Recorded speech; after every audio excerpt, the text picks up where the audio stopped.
Assemble the accused! Bear witness to their trials! The time of the Inquisition is now at hand. Putting pop culture to the rack, the Inquisition calls to account the events of the week, rooting out heresy wherever it is found. I am Grand Inquisitor Doomcock, the future ruler of Earth, and joining me for tonight's torture is Nerdrotic Channel's Grand Inquisitor Gary Beekler. Gary, how are you doing today?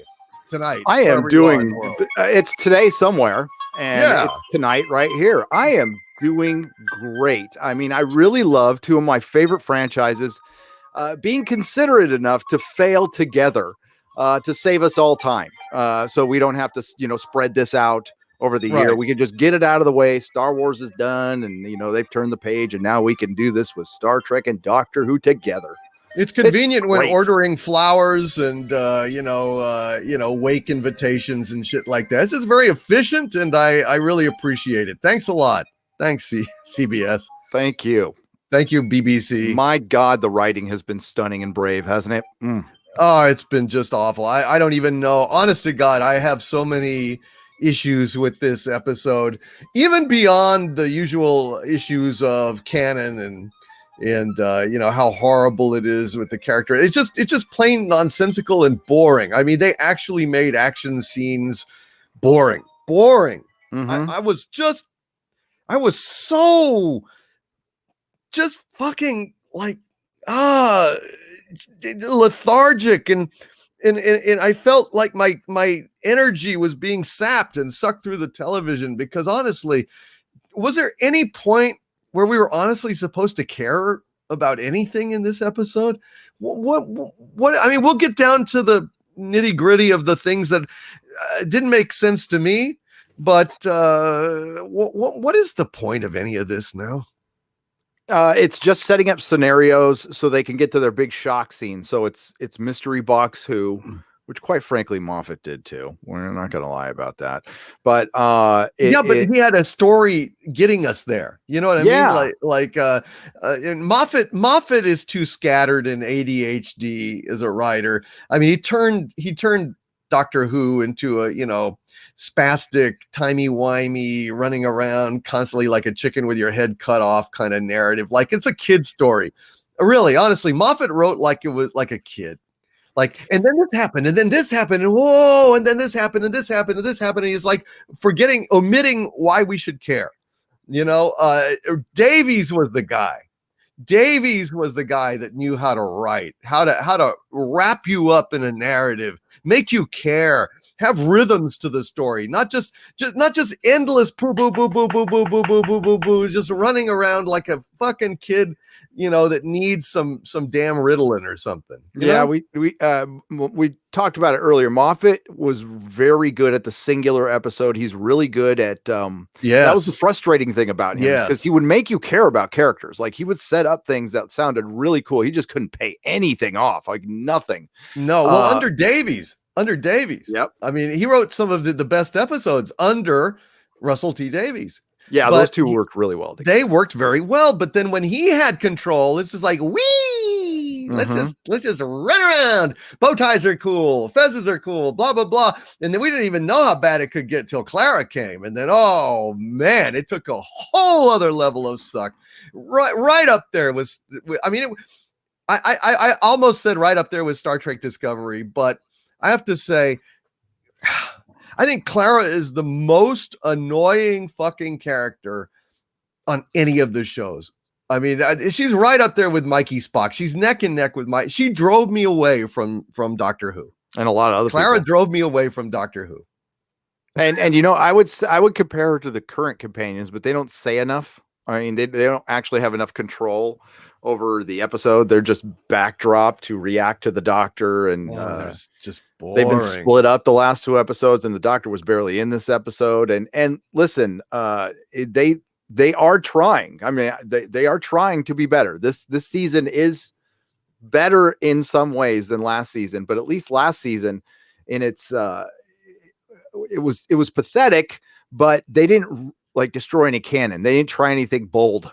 Now they're Right. trying to be bold, and it's like, oh, maybe we should just hope for another season 11 and let this thing kind of go by and get over with without damaging Doctor Who canon. But it doesn't look like this was a big setup. This was obviously a big setup for what's going to be an episode where the Radio Times said you're going to need to have a drink afterwards and everything's going to change. So, there's a possibility that they'll change everything and change it back, or this could permanently change it. But the image we have up right now was accidentally posted by Mandeep Gill. This was passed on to me. This is a screen cap that Mrs. Nerdrotic caught. She passed it to me right before the episode started. And I'm sorry I can't make it bigger, but if you look in there, you see Barristan Selmy on the left, Kuchomo or Kuchimi or Shlomo, yeah. Robot Rob Shlomo. From Midnight's Edge. He's sitting there and with the girl who I don't know her name. She was in the entire episode and I have no idea. No idea. Okay, so writing 101, and this is somebody who's been kicked out of 3 high schools. You need people to call each other by their names more than once in an episode, so we know what the names are. You can't just say something once and think everybody's going to catch it. We need some, twice. That's all I ask, twice. So Barristan Selmy sitting there, and Mandeep Gill took this shot, and I guess she didn't realize what's above his head and didn't realize that might possibly be a spoiler. Could he maybe be Rassilon?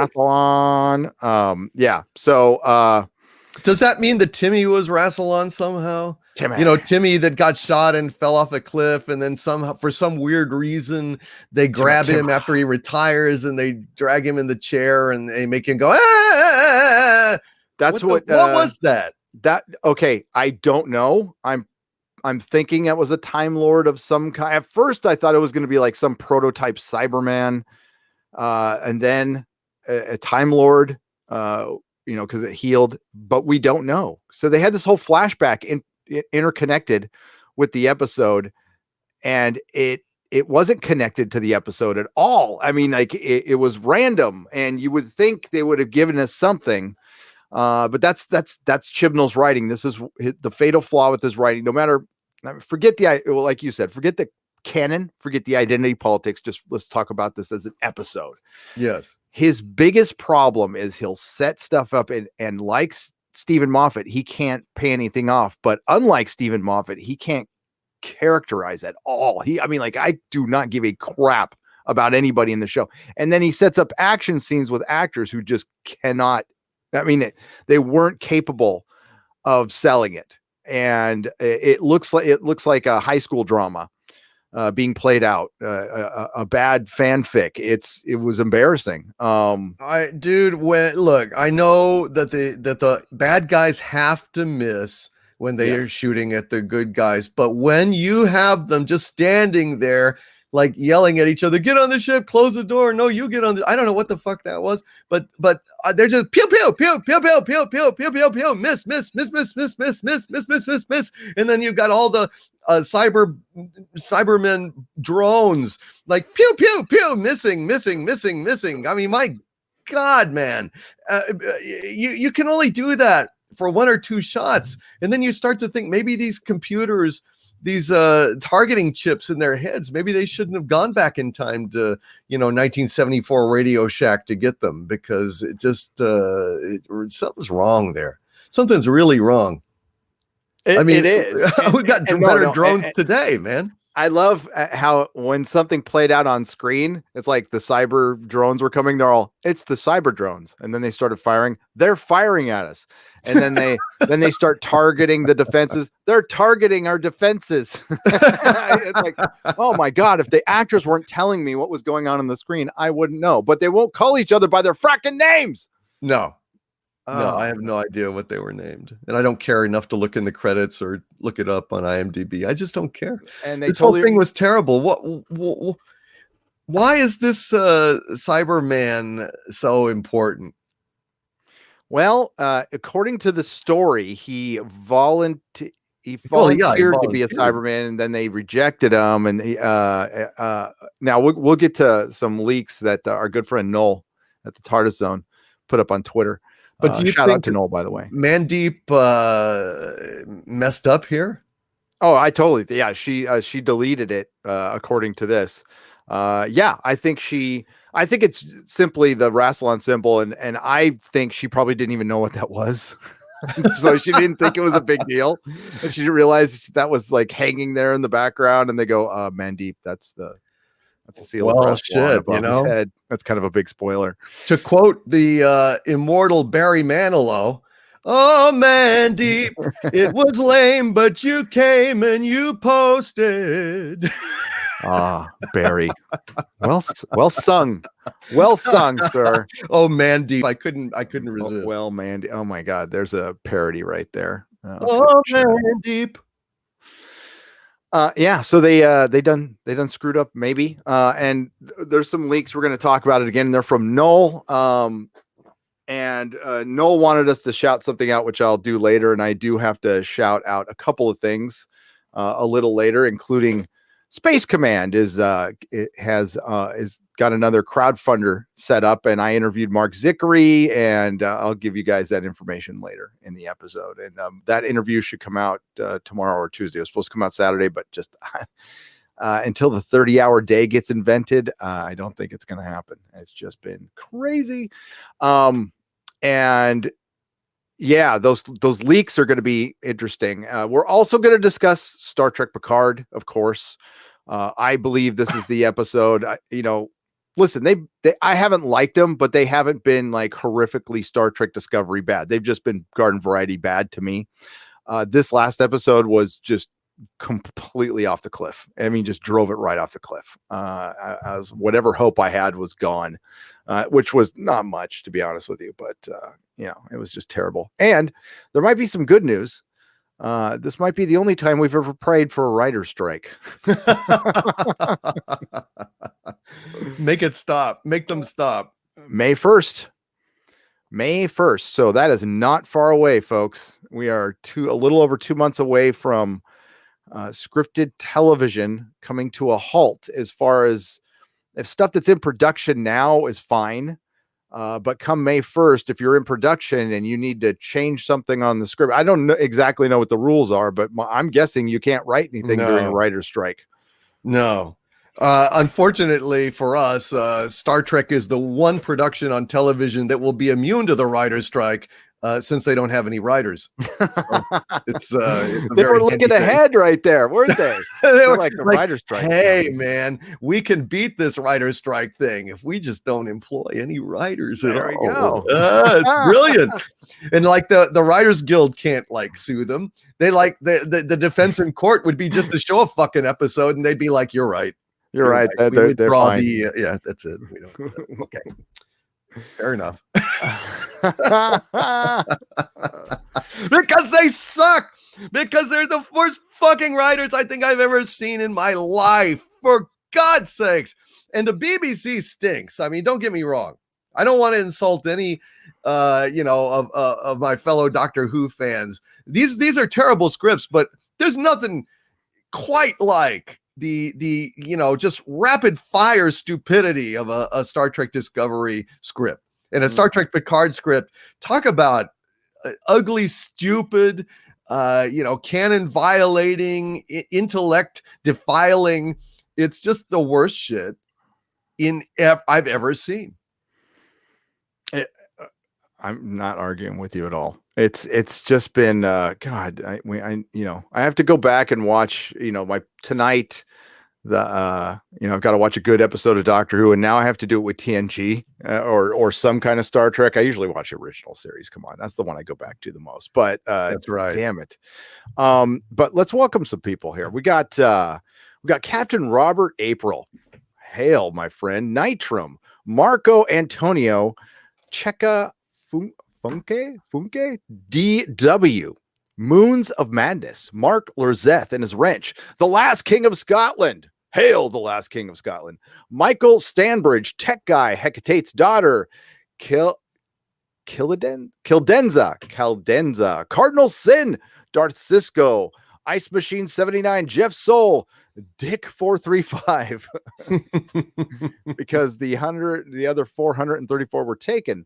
Mary Ashmead and her wrench, Crimson Mist, which actually 7 of 9 turned somebody into a Crimson Mist in Star Trek Picard. I know, but I just wish she'd turned the whole fucking cast into a red mist. Then I'd be like, yay, go 7 of 9. But yeah, unfortunately, yeah, she didn't pull through.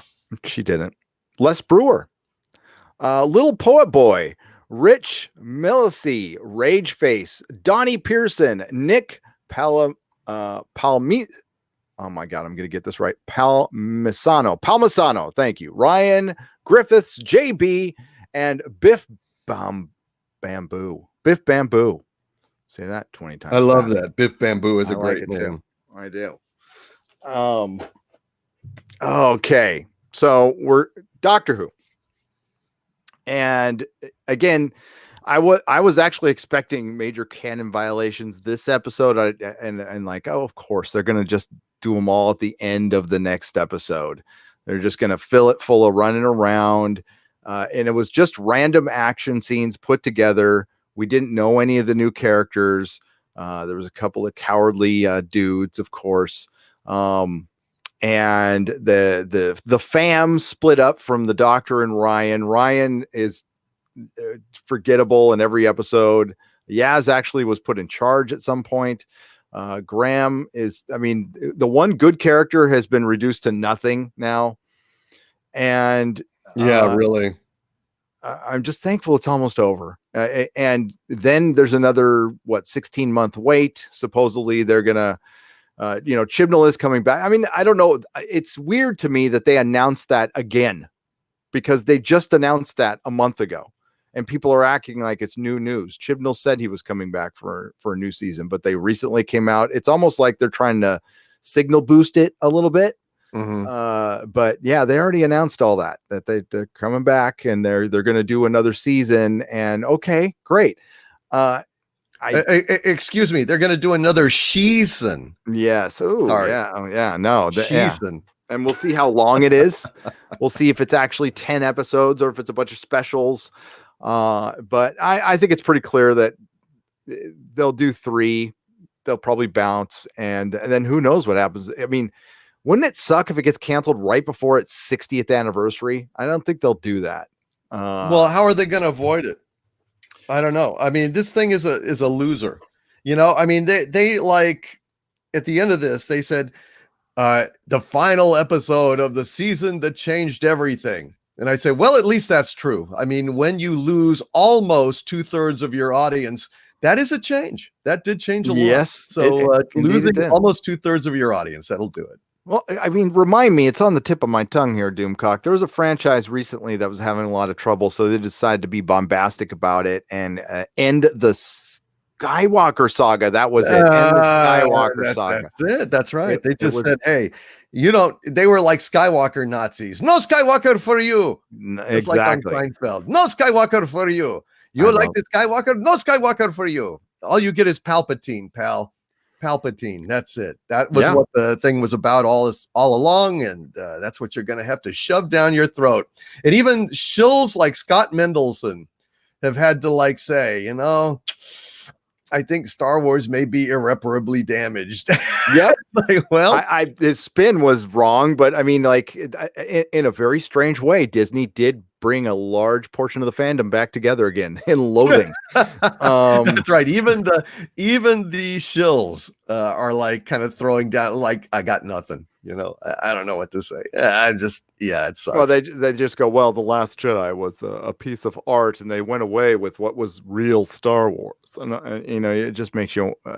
At that point, I'm like, it doesn't really matter at this point. Yeah, you could go ahead and think Last Jedi is the greatest movie ever.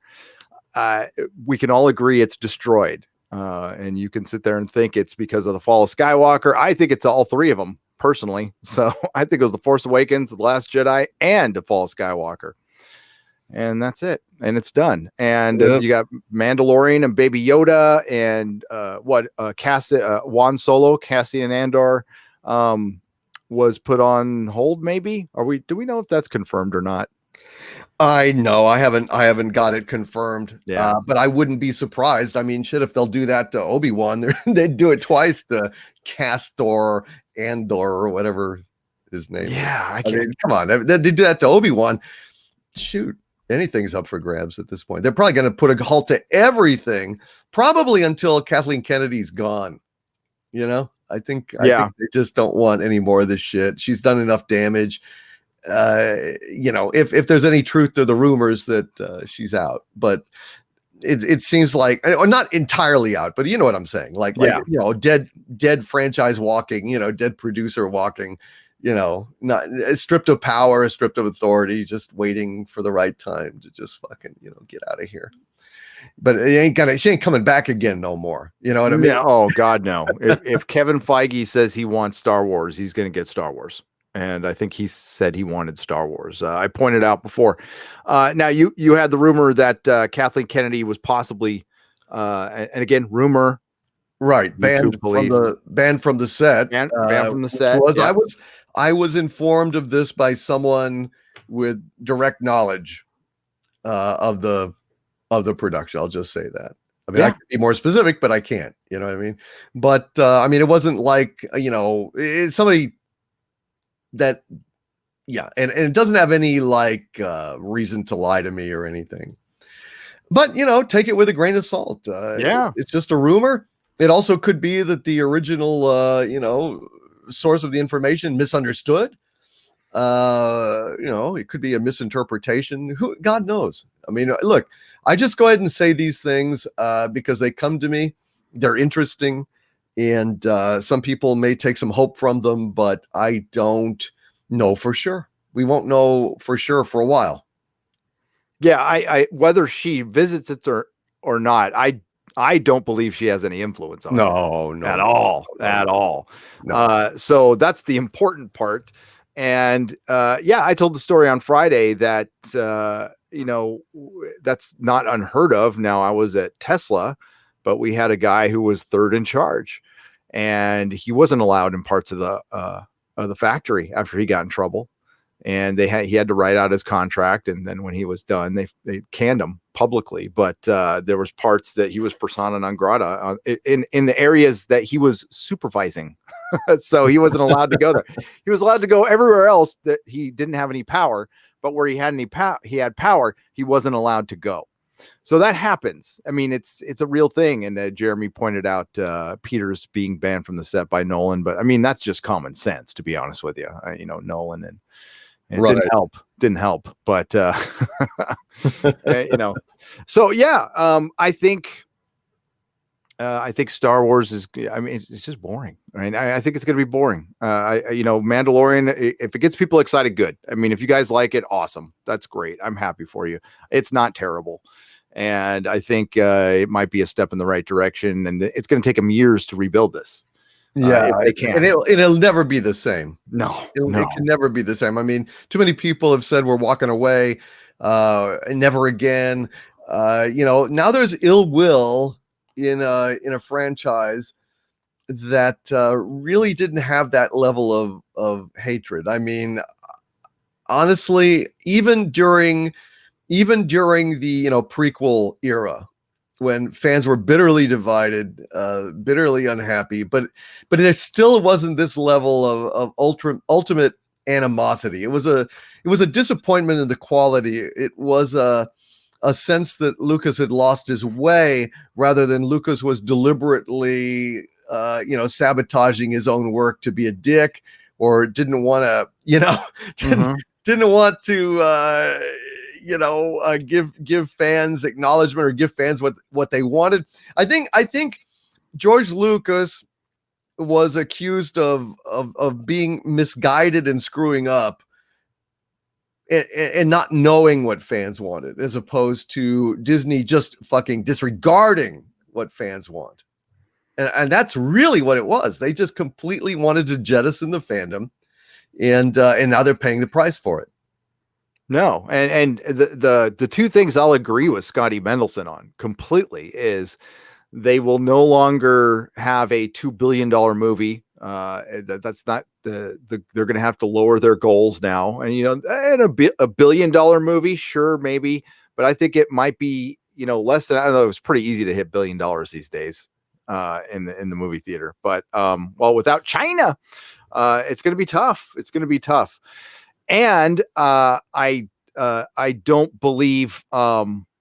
Oh my God, I forgot my second. Just flew right out of my head. Oh, I hate it when that happens. God, I hate it when that happens. Well, I don't want to agree with Scott Mendelson, so so you were rebelling. I'm fighting against it. Oh damn, I forgot what the other thing was now. Scotty Mendelson. Well, it was you said you agreed with him on 2 points, you know. I got one of them. I'll remember the other one in a second. It'll happen. It'll happen. Oh yeah, I'm tired too. But you know, I don't think it, I mean, it has much of a future. I don't think it recovers from this, and it just motors along with the really hardcore fans. And that's what's going to happen with all of these franchises. The thing is, they eroded that hardcore fan base, which is the thing that carries you through. I've said it over and over again. Doctor Who's done that. There's like a cascade effect. Once you hit a certain point with the fandom, they just it doesn't matter how good you get, you know, they just take off, and it's too bad. It's too bad. And when the bankers lose faith, that's when because these things are really expensive to make. And I echo the words of Bruce Campbell, who did a Q&A. I've told you this story before, but I'll tell the new people here. He was talking about superhero movies, and he said that the minute something else hits, that there's a new trend where producers can save money and get away from superhero films and genre, they'll run to it.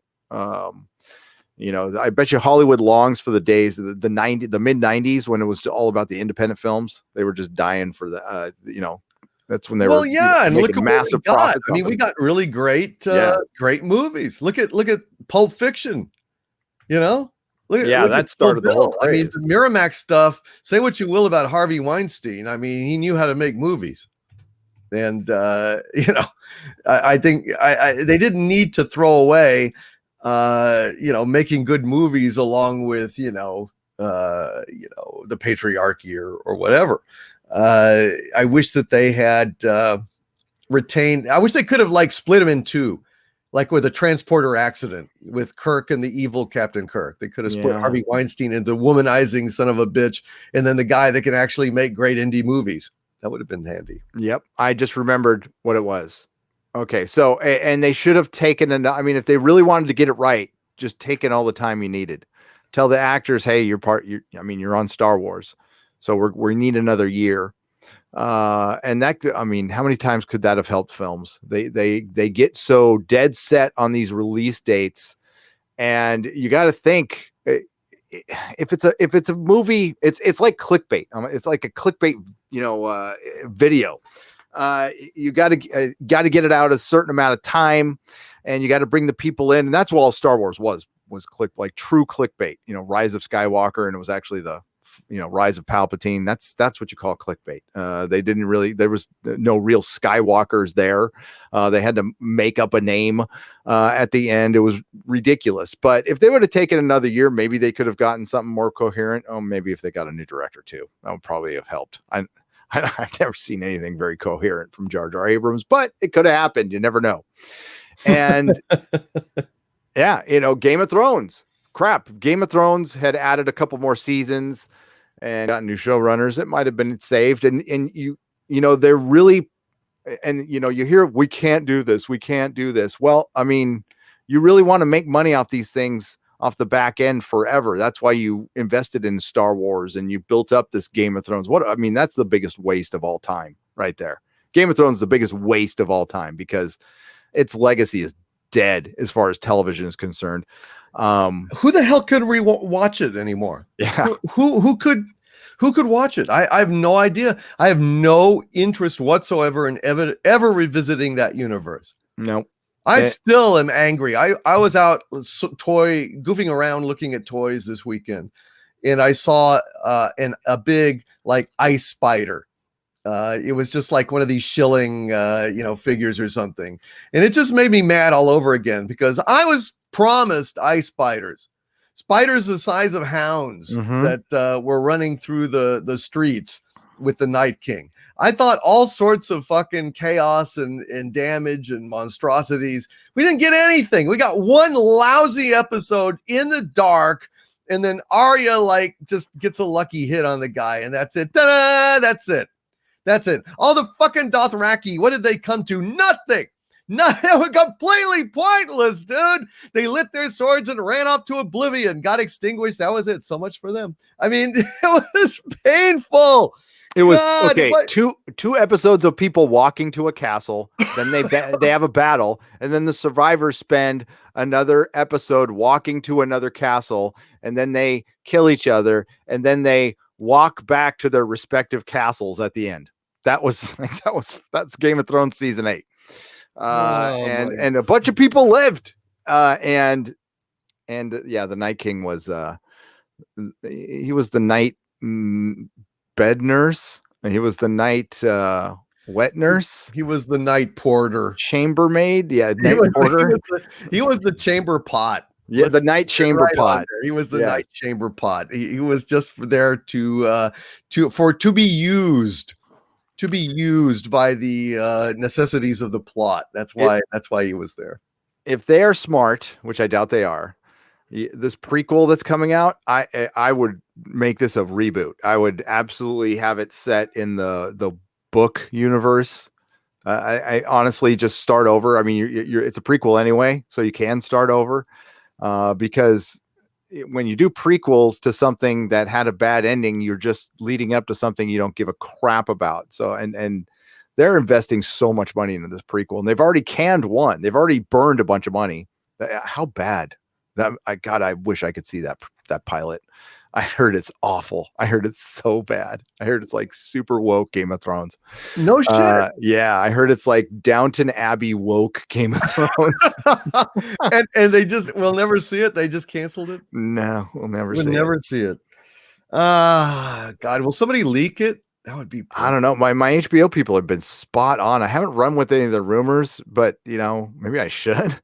But they were like dead on about Watchmen, and I was hearing that the Blood Moon would get canceled before it got canceled, and I just kind of sat on this stuff. But Wokeman was one of the worst things last year. It was so bad, Gary. I don't even know what to say. And we've got Westworld coming up here in March. Yeah. So we'll be reviewing that. Is that going to be on Sundays too? Yep. We're gonna have to probably adjust the time for the regular show or something. We'll talk about that. Maybe we could go earlier on the regular show and do Westworld, because it airs at 9 my time. Yeah. So although I get the East Coast feed, so we can do it earlier, something like that. But yeah, whenever I can see it, I'll come on and we'll do it. But my hope the like season 1, but it won't be. No, it won't. I mean, it could be. I mean, it's a great premise, and yet already in the we see Ed Harris. He's evil as usual. We see the white male, the other white male, telling Maeve, I want you to kill her. So they're trying to turn the sisterhood against each other, which is just it's going to be more of that stand together, Doomcock. Yes, because they always do. Okay, giving Maeve the power to have just omnipotent control over all the other androids was, what a dumb move. Dumb. Yeah, she should be able to win every situation she walks into. That's I don't know how it made no sense at the end. And again, it sucks. The first season was great. I loved it. But if you just watch the first season and it actually has closure, you can consider that an end and leave the rest of your imagination like a Twilight Zone. And it's pretty damn good. And it's a Nolan. It's Jonah Nolan, and usually he's good. It was kind of, season 2 was baffling. It was absolutely horrendous, and I don't know how bad this is going to be, but I guess we're going to see. We'll find out. Altered Carbon. I don't know if you liked Altered Carbon. I liked Altered Carbon. That's coming out on the 27th. It was okay. I mean, the problem is I'd read the book, and it didn't live up to the book. I didn't really think that the casting of the guy the lead was very good. Not the way I had pictured the character, and it wasn't written with the same kind of voice. I did like the AI hotel. That was my favorite part of the whole thing. Poe's Yeah. awesome. Yeah. Dun, dun, dun, dun, dun. We'll do a super chat here. We'll do a couple. We'll eke away. We're on a time limit tonight, folks. We got plenty of time right now, but we do have to cut it off at a certain time. The Box Ghost trademark. It's a trademark. For $2 says, any chance of getting the drinker on one week? I wouldn't be against Doomcock and I doing a show with the drinker sometime. Not against it at all. Drinker's awesome. So maybe sometime in the future on some other day. Right. Yeah, we absolutely. Could all get together, hang out. Hell yeah. Drinkers, popcorn, talk about girls. Yeah. Stuff like that. Well, you guys could talk about booze. And then when you're done, I've got some right now. I've got a Cole Ela 12-year that I'm drinking tonight, just to let you guys know. All you drinkers out there, cheers. And when you guys are done talking about booze, I'll break out my AA book and said, have you heard the good news? I need to confess my, sins, ask for apologies, apologize and ask for, take stock, right? I got to take stock. Inventory. Well, I mean, you get, first you have to accept that you are powerless over alcohol and your life has become unmanageable. Right. And but you eventually get the inventory. That's around step 4. And then you have to take it over again, step 10 and stuff. I'm just too much of I drink all the time, but I stop because I don't like hangovers. You can't be a proper alcoholic if, the hangover outweighs the need to drink. Where you say, I haven't had enough food on my stomach. I'm not hydrated enough. I'm going to have to take ibuprofen. I better stop. That's not really a proper alcoholic, is it? No, it's not. It's proper alcoholic does not think about that stuff. No, it'll be fine. This will be the time I'm not hungover. I'll just get drunk again in the morning. Ooh, no. That's the bad sign. Criminal Imagination for 10 Canadian pesos says Movie Blob gave Birds of Prey a 9 and Sonic a 2. Movie Bob has every right to his horrific takes. I don't know. I mean, he comes at his films politically motivated, in my opinion. I think it was that's what he seems like lately. The only time I ever see him is when he's on EFAP. That's the only time I ever see him is when he's getting roasted by Mahler and Rags. Oh yeah, that's the guy. Okay, yeah. I was gonna say I don't know who Movie Bob is, but that's right. Yeah. They've kind of attacked him from time to time. That guy, you said it right here, Criminal Imagination. That guy is a contrarian for the sake of it. Exactly. If I and anyone else thinks Sonic was nothing like Smurfs or Alvin, he's there to say the opposite. Absolutely. And listen, YouTube is full of them. YouTube is full of contrarians. And God bless them. They do play a part in the world. Just not sure what. Eric Hawk for $5. Life Truth. Treat a franchise as characters and mythos like trash and attract viewers that enjoy treating others like trash or being treated as such. Ooh, that is really well said, Eric. Yes, you attract Drekkies and Jody bots and enablers. But I mean, these franchises won't be troubling us much longer. I mean, they can add seasons. And Doomcock, we've heard plans. There's tons of plans. There's always plans in Hollywood. Sometimes these plans don't come through. I'm not saying there won't be a season 13. I don't know if the ratings don't significantly rise in the next season, it's done. It's done. Especially if there's no license fee. No, right. Well, that's going to kill it right there. If you can't force people to pay for this thing, who will? I'd like to force them to make a good show that's for everyone and stop being so divisive. And again, it doesn't mean you can't be political sometimes. It just depends on the writing. But this is purely agenda-driven, divisive. It's only for a certain part of the fandom, and a large part of the fandom feels disenfranchised from Doctor Who.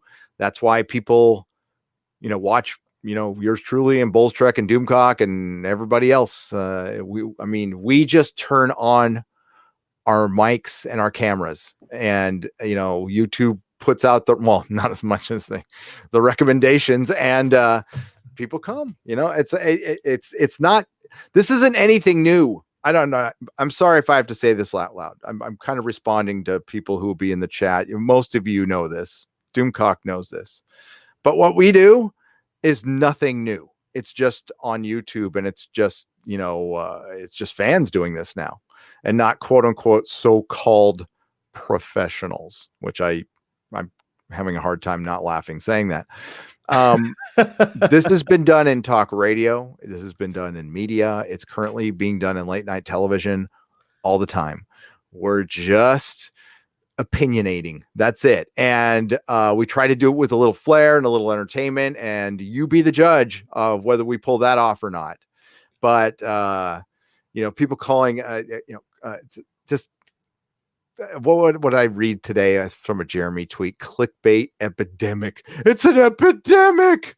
Oh my God. Because fandom's always been this fa-la-la place with unicorns farting fucking lilac ice, smelling ice cream, and we're all going to go to heaven. And we all just sat around talking about the good points of Star Wars all the time, and Star Trek. And Star Trek fans never fought with Star Wars fans. They always got along and said, your show's good. No, your movie's better.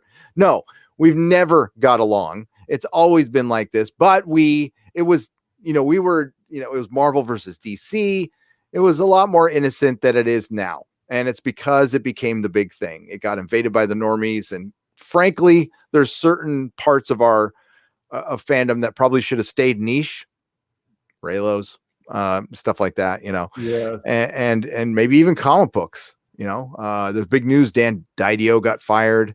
There was a big Comics Pro Summit in Portland, and they came back saying everything's fine. It's like, you are kidding. And don't get me down that road. But I used to be in Comics Pro. I was one of the early members of Comics Pro, and it was supposed to be an organization of comic book retailers to kind of get together, to have one united voice, to have some kind of power against the publishers and the distributors. And the first thing Comics Pro did was invited DC into the fold. And I was like, you're kidding me, right? We're like trying to it's a bad analogy, but the Comics Pro, it wasn't exactly a union. I mean, you did have to pay dues. We wouldn't go on strike or anything like that, but we were trying to be an organization to have some kind of power. And that's like inviting, a Walmart union, inviting the manager of Walmart over to their event all the time and allowing Walmart to give free stuff to the union. I mean, that's what they did. That's what DC did, because they're smart. Mm-hmm. And apparently Dan Didio was Dildo, whatever you want to call him, was supposed to speak. Yeah. And he got fired. And a lot of people are happy, including my son. Nerdrotic Jr. is ecstatic that he's gone. I don't think I would say wait until he gets replaced. If he gets replaced, maybe EVS has been talking about this, and I agree with them that they might just fold the retailer wing or fold it into something else. Mm-hmm. Put the offices over, or they're already in LA, and comics could end as we know it. They came back from the summit spouting all this. Okay, so they said 40 more comic shops opened last year than closed, whatever the hell that means. But John F. Trent from Bounding Into Comics pointed this out to me. Two of the biggest retailers who I know, Joe Field and Brian Hibbs, both posted that they had really hard. They had a very hard time at Christmas. They had their Christmas sales were down significantly to where they had to ask for help publicly. Whoa. And Joe Field is like one of the best retailers, ever. He created Free Comic Book Day. He's the man. He's a really nice guy, and he runs a damn good comic shop. And if he had to ask for that publicly, I know that must have been hard for him. But you have to do that if you want to save the thing you love.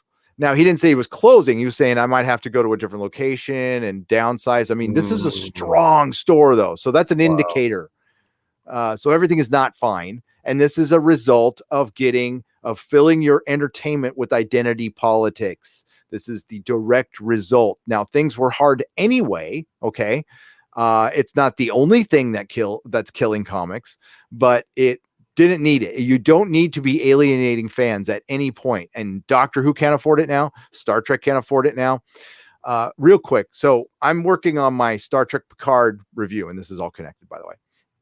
I'm working on my Star Trek Picard review. I put up a clip on Twitter, and I'm pulling a lot of video. And I went back to the Star Trek Picard announcement, which was 2 years ago at Star Trek Las Vegas. It's available online. I want you to look at the crowd right after they announced that, right after Sir Patrick Stewart says, I will be back as Picard. And they pan the crowd, and the crowd's like, yay. Take a good look at that crowd. Take a good look at that crowd. Find me one person under the age of 30, much less 35. Wow. I challenge you. I looked. So it was an older audience. Average age looked 50. I mean, most people looked older than me.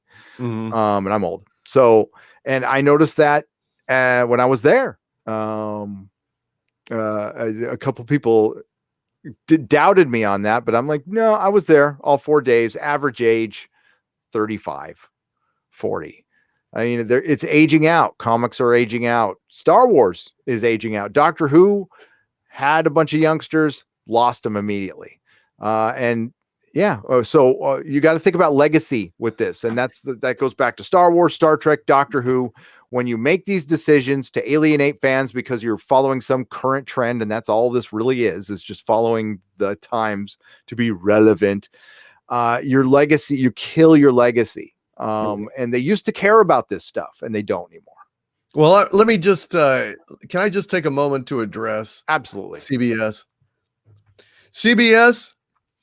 I understand that your marketing department was concerned that the Star Trek fandom was aging out, right?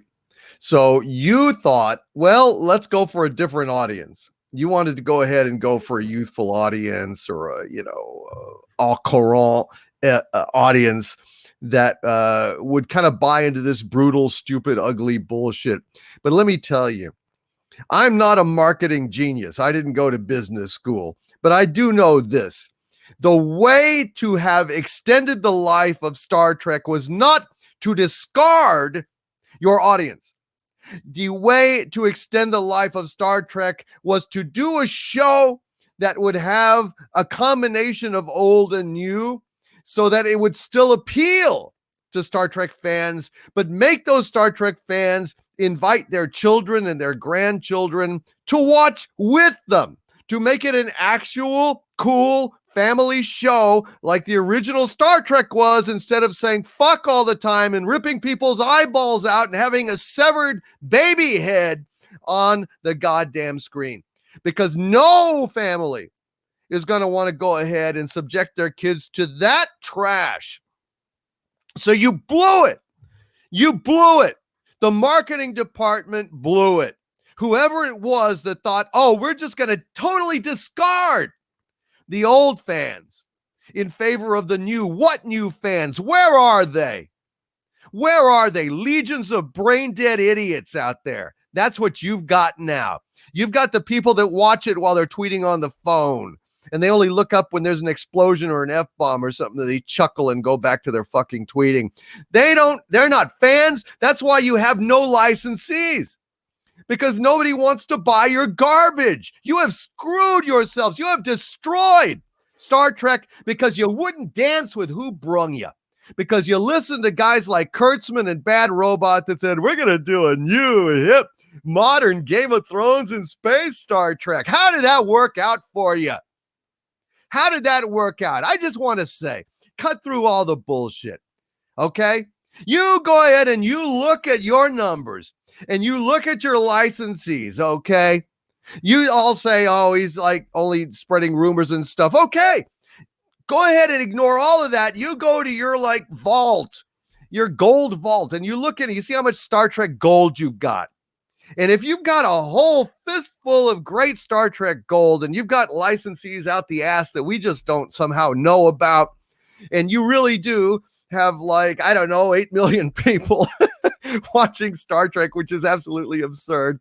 I don't think it's even 2 million at this point. I wouldn't even, I would be surprised if it's 200,000, honestly.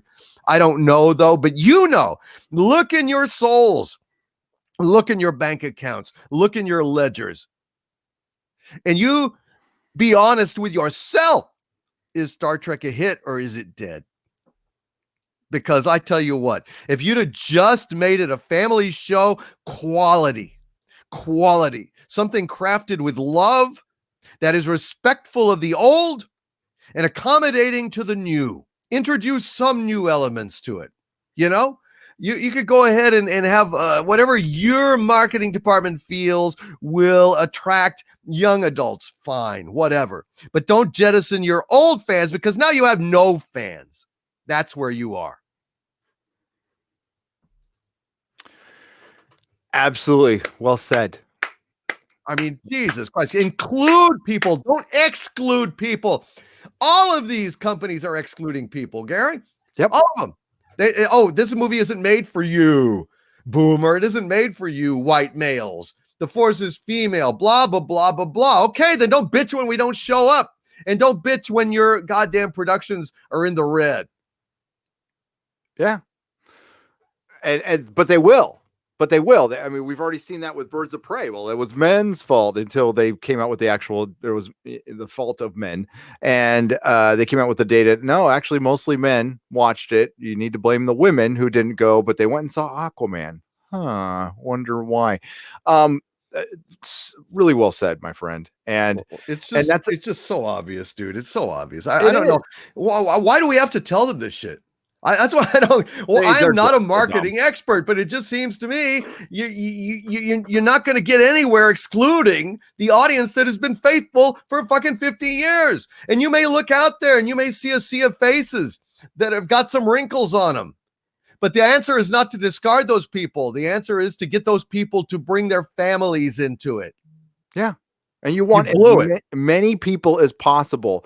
And nothing is stopping Star Trek, Star Wars, Doctor Who from creating new characters, which, hey, they've made an attempt to do that in some cases, and it just failed because they didn't put a real effort.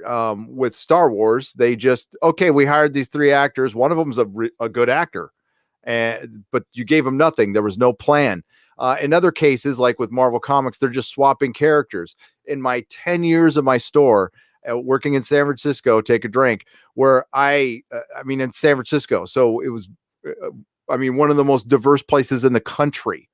I was right next to San Francisco State. I didn't hear a single person say, I really need Batman to look like me. Not a single person, male, female, nothing, never. Now, if they would have created a new character and, pick whatever, race you want or whatever, that they would have probably gotten behind that there's nothing wrong with that. Start with scratch, really invest in that character, give them a top-notch writer.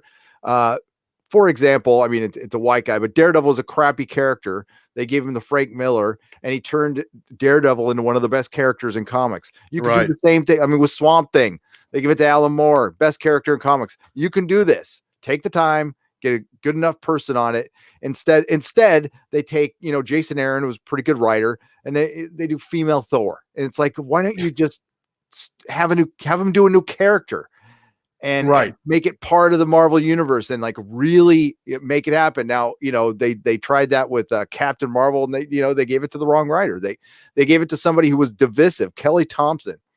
Are you freaking kidding me? And it was clear from the get-go it wasn't going to work, and they still give her work. And they're more interested in lecturing us and scolding us than entertaining us. And as long as they do that, they can go screw themselves. I'm not going to pay them any money. Dana Schwartz is writing She-Hulk. She wants to kill Western canon. She-Hulk is a product of Western canon. I don't know what to say. You can't reinvent something to a weird or your we'll say niche. I won't say weird. We'll say niche worldview. I'll try to be nice. It's a niche worldview that you might get over when you're older. Actually, you probably will. We all go through our little phases in our 20s, which is just your teens with some rent. That's it. And you're ruining something because you come in because you're not a fan. You don't have a respect for it. So you come in, tear it apart, go, and leave. and then mock the fans who care. So if you're mocking the fans who care, you truly don't understand fandom. You truly don't understand comics or what you're in. You're just passing through. You're a tourist. If you want to be a fan, great. Be a fan. Learn it. Respect other fans. You don't have to agree. Respect doesn't mean you have to agree. Just means you have to respect. That's it. And respect who came before you and who built this stuff up, because they might still care too. And even though they're not currently working on the character, they are root for the character. They want that character to live on because it's their legacy. And it must really suck to watch some snot-nosed little punk come in and F up your character. That's what brings, Rick Berman tweets this. And I have no idea, honestly, what his motivation was. I could guess. I could really guess what his motivation was. But this was an epic tweet, whether he wanted to do it or, meant to do it or not. And the responses have been gold. And including our good friend Doomcox right here. I despise Star Trek. Picard, their rank incompetence has made people understand just how brilliantly you protected Roddenberry's legacy and what solid work you did on your very worst day. You make these guys look like amateurs. STP is Star Trek for and by people who hate Star Trek. And that is clear. Amen. Damn straight. And you guys look at this, man. All of our, somebody put Clara. Don't Clara. There's Robot Rob Shlomo. There's Orville Nation. Look at that. All right. The usual gang. Script Doctor. Look at that. Bear. It just goes on and on and on. Even Red Letter Media posted in on that. That was great. So I'm glad he did that. I think he was sending a little signal out. I don't know. What do you guys think? I suspect yes. I think it was maybe even just rubbing salt in. I mean, I think it was retired probably. I mean, I don't know that he'd be interested in coming back, but he just wanted to he just asked an innocent question, an innocent loaded question that couldn't have been more pointed. Rick, I wouldn't have blamed you at all for saying miss me. Remember all the shit you were giving me for Enterprise? Yeah. Bet you wish you had me back now. And I on my review, I apologized to him. I did. I'm like, I am sorry if I ever said anything bad about you. I was wrong. I couldn't remember it off the top of my head, but the apology John Cleese does in Fish Called Wanda when he's hanging out the window. I apologize profusely and profoundly, and I would never do it again. It's a great scene. Yes. And I want to send a shout out. Hail Cardinal Sin. Yes. Out there. Hail Cardinal Sin. Great guy. Also, Jack Beers has been out there killing it, man. Yeah. Killing it. It's just been great. Anybody says anything about the Fandom Menace and yours truly and any of us around here, man, he is like, poof, go Jack. Damn right. Appreciate that, Jack, man. it's awesome, man. Really. And all of you who do that, Bionic Belly Button and there's a lot of great people out there. Basil, the pumping seagull. He's pumping. Exactly. We heard from Psycho Dwarf. Thank God, Psycho Dwarf. What's up, buddy? $5. From another respondent. 56th rule of acquisition. Good customers are rare as latinum. Treasure them. Yes. Every Ryan Johnson cost Disney $1 billion. I mean, God, yeah. His movie made money and The Fall of Skywalker made money, but they should have made more. If he would have kept his trap shut, even after The Last Jedi, if he'd have just come out once and said, I'm really sorry some of you don't like it. Opinions are subjective. I did the best I could. I tried to make the Star Wars movie I wanted to make, which, he said, but he was so antagonistic against so many fans. If he would have just came out humble and said, I did the best I could. I'm sorry some of you didn't like it. I will try better. I will try harder in my next movie. That's it. That would have been over. It would have been squashed. Done. Yep. Again, Jeff Fowler, fandom should remember this guy forever for his just, and this is a simple little thing, but look at how appreciative, like maybe millions of people were, that the guy just came out and said, I heard you loud and clear. We're going to make changes. Thank you for your feedback. That's what you're supposed to say. It's not sexy. It might not get you a ton of likes. Actually, it probably would now. But yeah, it doesn't. It's not smarmy, and you're not going to look cool in front of your friends in Hollywood. And they, and listen, Hollywood probably got pissed at him for doing that. What are you doing? Listening to the fans. You're going to open a door you can't close. You're letting the wolf in the door. Blah blah blah. Every fucking analogy you can think of. No, for that moment, that was good customer service. Fans are now connected more than ever with the repurposer and the creative. This is the new era. That's exactly how you have to do it from here on out. If you're going to be on social media, you got to, yes, you're going to get brutalized. Ignore it and focus on the positive, because you know there is more positive out there. I mean, honestly, who cares what an anonymous anime avatar says to you? Who cares? But if somebody's actually, and the thing is, they always conflate that with legitimate criticism, or somebody who's not even being that critical. I've seen creatives, especially in the comic book industry, go off on people who are just going, "Hey, I kind of had a problem with this one little thing." Istphobe. It's oh whoa, that escalated quickly. Twitter is such a distorted view of reality. I mean, it's sad. It's sad how messed up Hollywood is paying attention to Twitter. Same thing with politics, that they actually pay attention to Twitter. Yep. And it's like Twitter is like the extremist fringes of things. I mean, honestly, it gives a way distorted view of what most people think. Most people are normal and, not reactionary, not quick to offend. They're pretty laid back. If you're laid back, you're probably not on Twitter, generally, unless you have to be, and all the violent reactions that you get on Twitter tend to get amplified in the media by saying, "Oh, well, the people feel like this." No, they don't. Not really. Star Trek was universally loved. It was universally loved. Mm-hmm.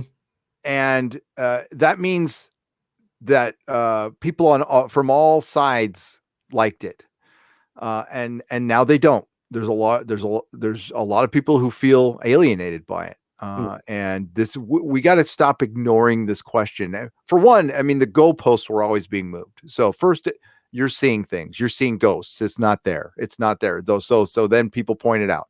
It's always been there.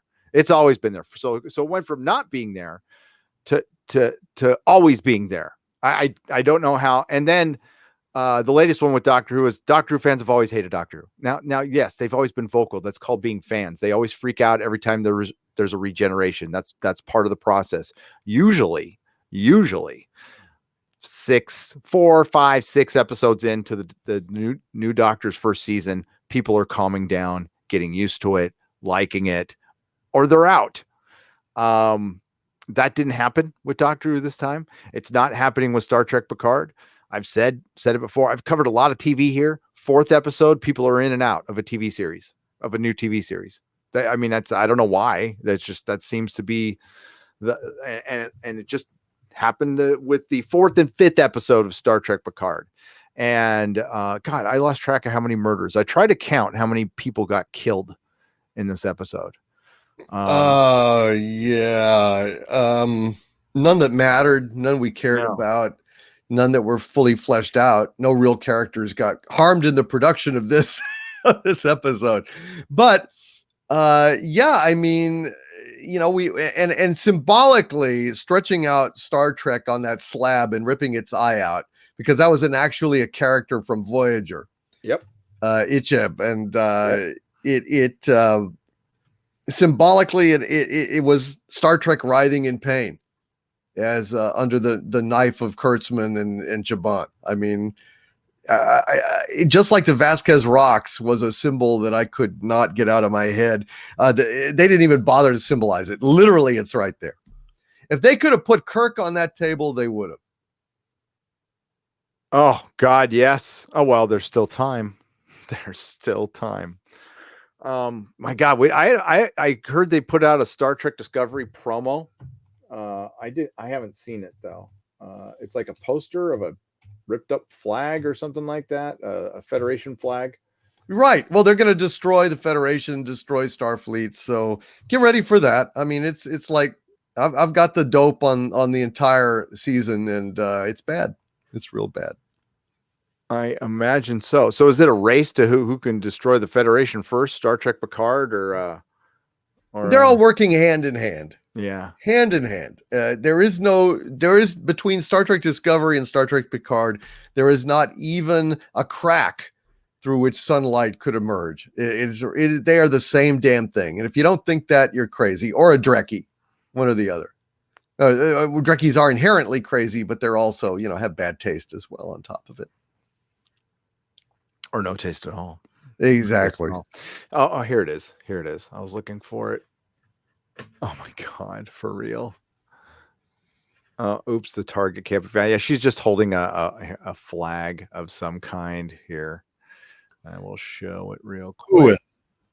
Michael Burnham, of course. Kidding. They got Mikey Spock holding a tattered.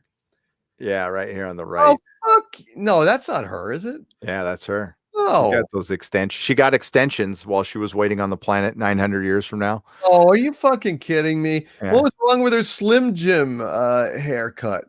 No, she'll probably get it back. She'll probably get it back. Are you sure that that's her?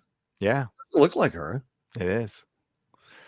Absolutely her. Oh my God. So she's going to be the she's going to be the standard bearer of the Federation. She's the bestest ever. And she's going to go ahead and revive the Federation. What's she going to do? Pull it out of her ass? Like Kurtzman pulls out everything? Yes, that's what I have as well.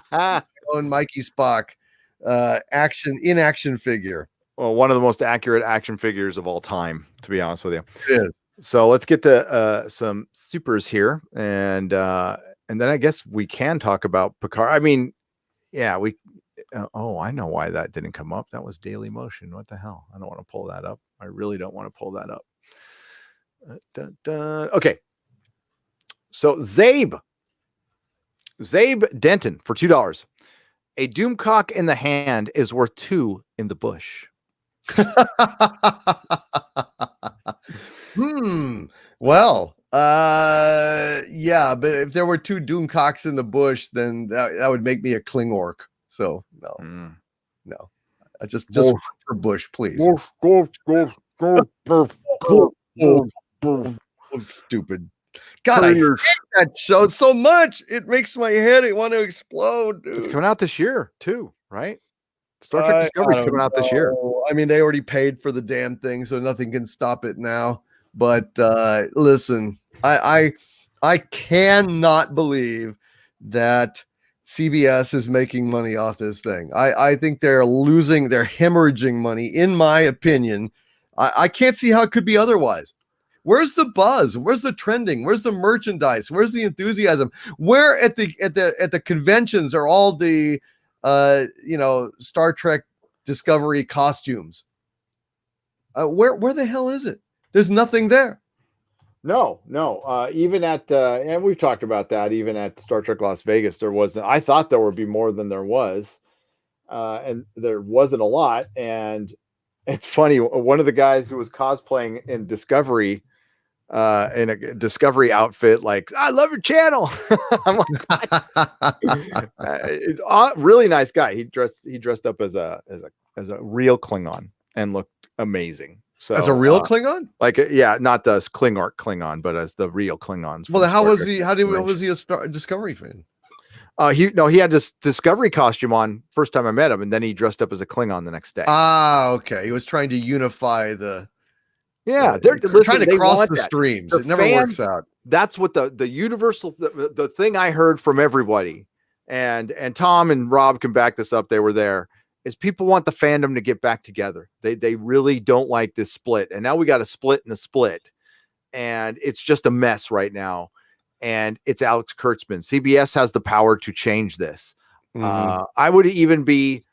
Listen, I could compromise. They can't like rip down the sets and build new stuff. I mean, that would take years. They can't do it. But like bring in just a new showrunner, like a brand new, good, experienced Star Trek showrunner, or even bring somebody back in the interim or something to right the ship. And you might have a chance. You might. That would at least be an effort. On the same sets as part of the same show. They would never. Never. It's like then it's dead. like in the Star Trek movies, there can be no peace while Star Trek Discovery lives. I don't know how much longer it's going to live. I don't know where you go. I don't think it ever lived. One of our mutual friends I was talking to, yeah, that's true, via private message, and he's hopeful that it can turn around, and I'm not. I just don't know how you turn this around on a dime. If they're going to start with if they want to reboot it, which we have not heard anything, that would take years. There would be no Star Trek for a few years, like none. Good. And I don't want any. Yeah. I'm sick of it. Listen, it's better just to not have it. I mean, it's like Pet Cemetery. You ever read Pet Cemetery, Stephen King? Yeah. Oh yeah. I mean, it's better just to not have your cat than to agreed. In the way that they come back. So that's a good analogy. Yeah, it really is. And that's what we've got. We've got this shambling monstrosity, a mockery of its former self. I don't want anything to do with that. So Jack Beers pointed this out, and indicators, that's what we look for, because CBS doesn't give us any numbers. So you just go to videos. CBS All Access has 192,000 subscribers, okay, for a streaming service where they offer clips. That's embarrassing. Clips, I mean, of a major franchise. Here's the return of 7 of 9, 16,000 views in 2 days. In 2 days, I get 16,000 views typically between 2 and 3 hours. So yeah, and if it's a mega hit video, you get that in 45 minutes. That yes, I have seen you get that in 45 minutes. I've gotten that in 45 minutes. Yep. I've never when I have a video that is hit 1.7 thousand views or 2.2 thousand views, it makes me want to jump off a cliff. We've got 803 views 4 days ago. It just these are some of the worst numbers I think if I had numbers like that, I would be unhappy. God, I hope I kept that picture. Oh, I did. Let's see if I can share this, if this will pop up. If it doesn't, I'm gonna, I'll put it in my Google Drive. I took a screenshot of Star Trek Picard episode 1, Remembrance. Oh no, that was a recap. Okay, I didn't save that. That's too bad. Here it is. Okay, here's the first episode. I'm going to upload this in my drive. I took a screenshot of his first episode of Will Wheaton's first episode. It was up for 5 hours and it had 4,000 views. Now, what happened was this thing got a bunch of views later, and what they do is they embed these videos in advertising. So they go and they advertise on Facebook and Twitter, but you'll notice that there's a very a low like count and stuff. So that means a lot of people clicked on it in the advertisement, but they didn't. So, I mean, you're seeing that right here with the, again, there should be, I mean, I don't know if there should be 100,000 views on, but we got the return of 7 of 9. People don't have, this is behind a paywall. So for people who might be interested or curious, they'll go, wow, 7 of 9's coming back. I'm going to go check it out. And 16,000 people. Dude, the making of Interrogation that's a Creators Roundtable 194 views. It's not 194,000, is it? No, that is 194 views. Will Wheaton's recap episode.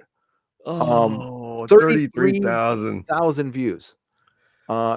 Every one of my Picard reviews has gotten more than that, and they have been anemic comparatively to my regular, because nobody cares about Star Trek anymore. No, nobody's watching this shit. Nobody's watching it. So my reviews, underperform, but I still do them because I hate this shit so much. I just want to speak the truth. So here is Star Trek Picard. I don't know if you guys can see that or not. No. Yeah, we see it. You see that? Okay, good. That is the first episode, right? That is, it's got 194,000 views. It's a recap of that first episode. The very first episode. Notice that's it's a few weeks old now, and I'm going to show you where it was at after 5 hours because I got the screen cap. And this shows you the power of embedded advertising.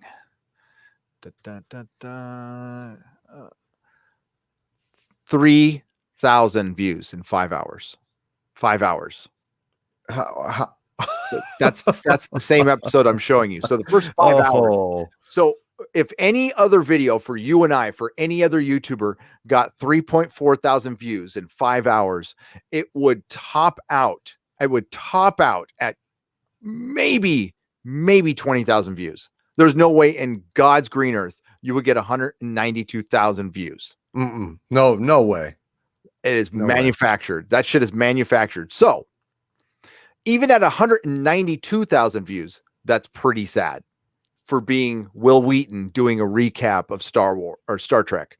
I mean, people should, I thought there was tons of Star Trek fans out there who love Will Wheaton. He had a ton of followers on Twitter. I mean, he blocked everybody, but he had a ton of followers on Twitter. So not only is the 192,000 bad, it's fake. It's manufactured. It's from advertising. My guess is the actual interest from actual people based on but traction we get on our videos is 20,000. 20,000.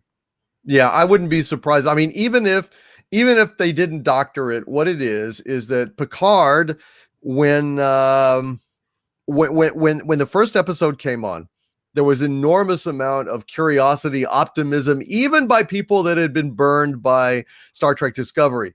They didn't listen to me. They wouldn't believe me. I mean, they're like, oh, you're being too hard on it. You got to give it a chance. Oh, it's Picard. I just want to see Patrick Stewart. I just want to see Patrick Stewart. Seeing Patrick Stewart as Picard, that's going to be worth it. They can't screw it up, And so a lot of people were genuinely interested in the first episode. Then they saw the damn thing, and boy, it starts going down. I am immune to hypnosis, and I am particularly immune to the thrill of seeing somebody reprise a classic role, because I suffered through Twin Peaks: The Return, and I suffered through 18 hours of that shit, literally 18 hours, waiting to see Agent Cooper again, instead of Dougie, instead of more fun with Dougie, as they're fucking doing. I don't know what in God's name David Lynch was thinking.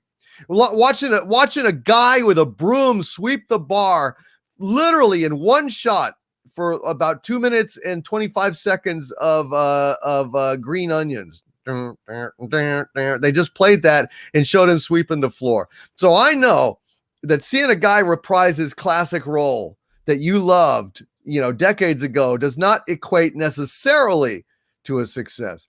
And compound that with it's going to be Kurtzman and Chibana, the same idiots that brought you Sonar in Space and an AI that wants to be an AI, so it has to read up on being an AI so it can be an AI. Jesus. What a Russian nesting doll of fuck. Absolutely. Another indicator, bottom right, if you can see the like to dislike ratio, it's got 6,300 likes to 453 dislikes. That's not bad, but 6,000 likes on a almost 200,000 view video is ridiculous.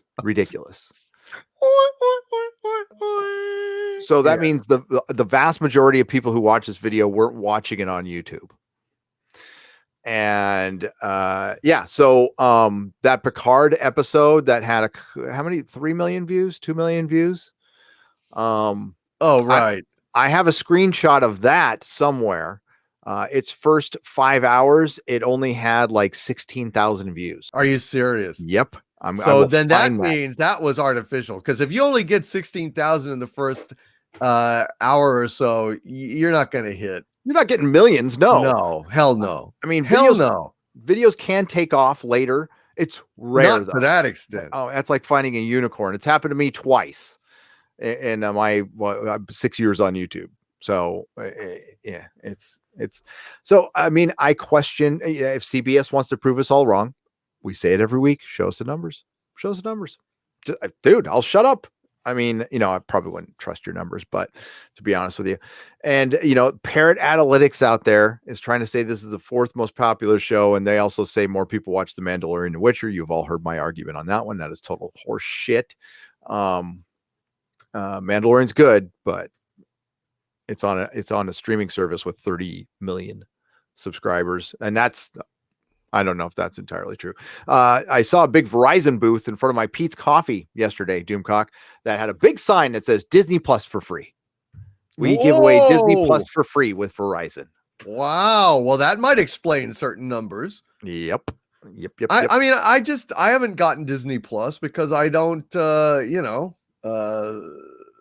that's one of the reasons why I have not watched The Mandalorian. Is because I just don't feel like paying them any money. And I saw the first one and I said, yeah, it's not enough to get me to go ahead and continue and pay. You know what I mean? I've heard some defenses for Disney Plus. You can watch the full Spider-Man the animated series and stuff, and I mean, if that's your selling point on Disney Plus, honestly, you were able to do that in other places, and I own the whole damn thing. So I got a bootleg back in the bootlegging days from Comic-Con. Those were good. But no, you're not going to hold anybody. I still think HBO Max. Well, it's either going to bury Warner Brothers or they're going to kick ass. I think they're going to kind of kick ass with it, to be honest with you. I think they're going to do very well with that when they come out. Oh, and CBS All Access is so successful, it's being absorbed. Oh, yeah.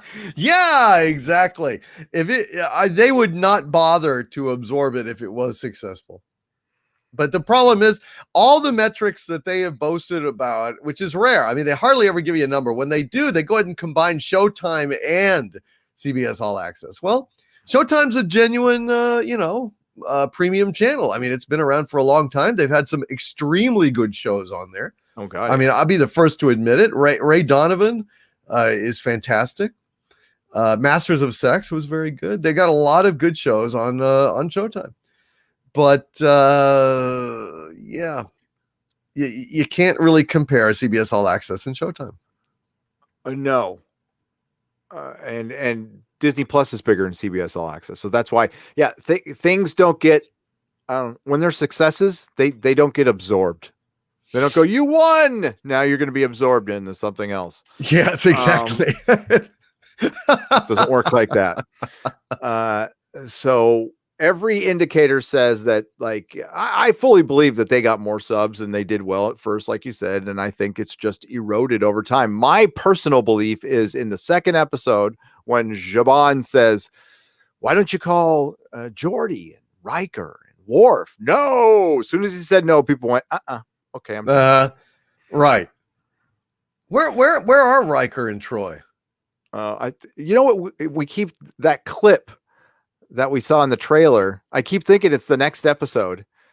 What, he's going to go back home? Do you oh my God. So they probably won't make it to Soji next episode either. They'll probably, next episode is where they might go. Who knows? No, it showed in the scenes that they got to him. Yeah. What happened to that clip? I don't know.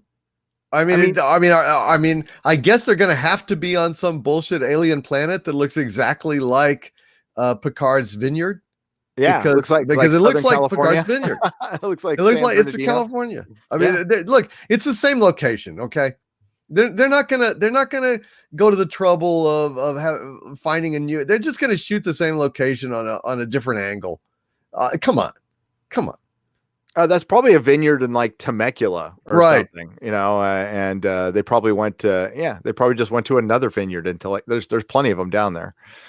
Or they went down to Bonsall or Fallbrook. I mean, it's just so pointless. And besides, where the hell is he going? Why would he even stop there? And by the way, the leak that was on 4chan about 7 of 9 early on being like a kind of a resistance fighter and shit like that. True. Oh yeah. We do need to point those out every time one has happened. Yeah. And yes, you are correct. That was true. So Cardinal Sin is saying that they're actually going to make Riker and Troy just a hologram on Rio's ship, because I mean that means they're not even there. I mean, why would they be a hologram?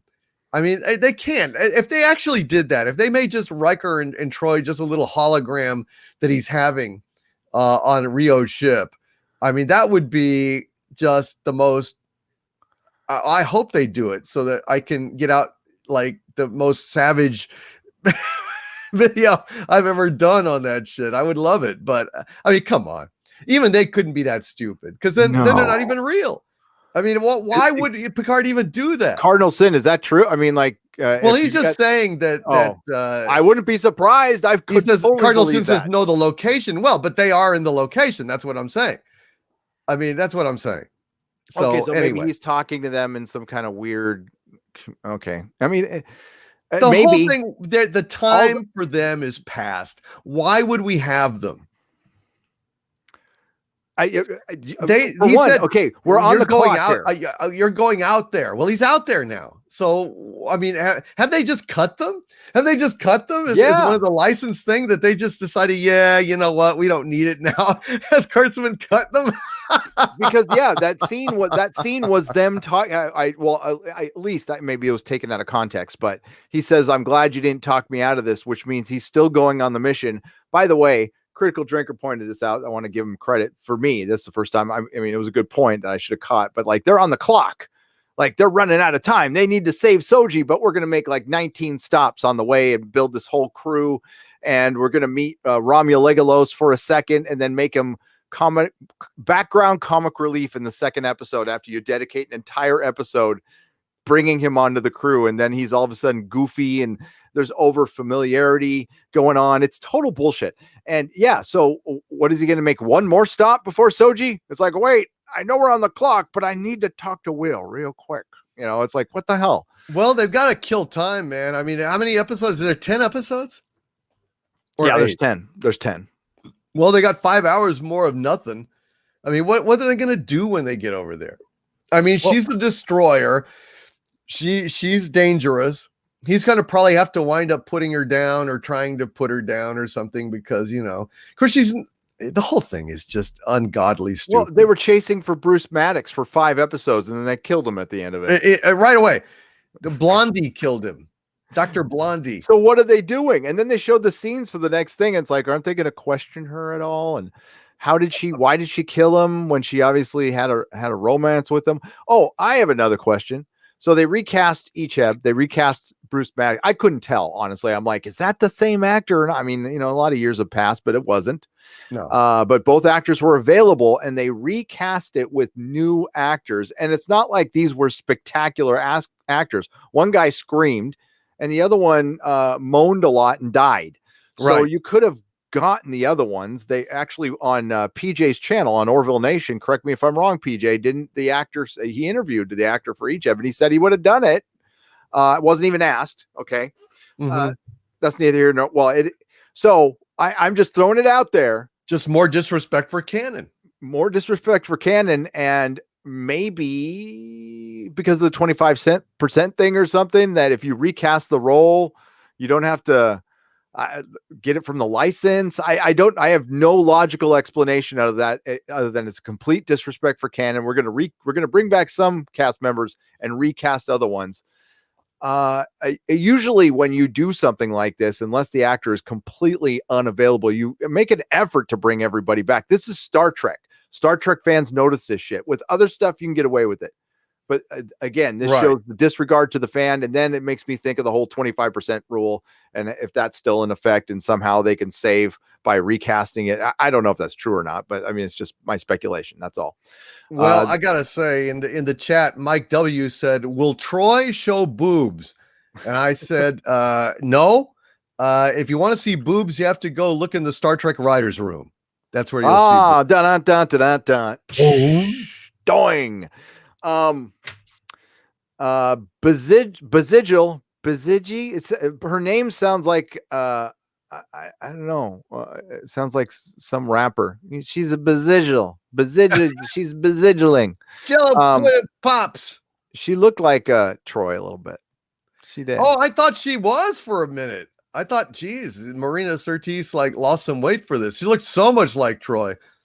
I thought she was gorgeous, but then I couldn't stand couldn't stand her at all. I mean, the character, the whole thing, just so stupid. Well, so stupid. Everybody acts like men. Yeah. I mean, the men kind of act like men, and the women act like men. Yes. I mean, alpha. And Picard acts like a cartoon, but it is not the secret surveillance, or I mean, his French accent was as bad as Frenchy Doomcock's French accent. Oh mon Dieu, sacre bleu. Oh, it was just terrible.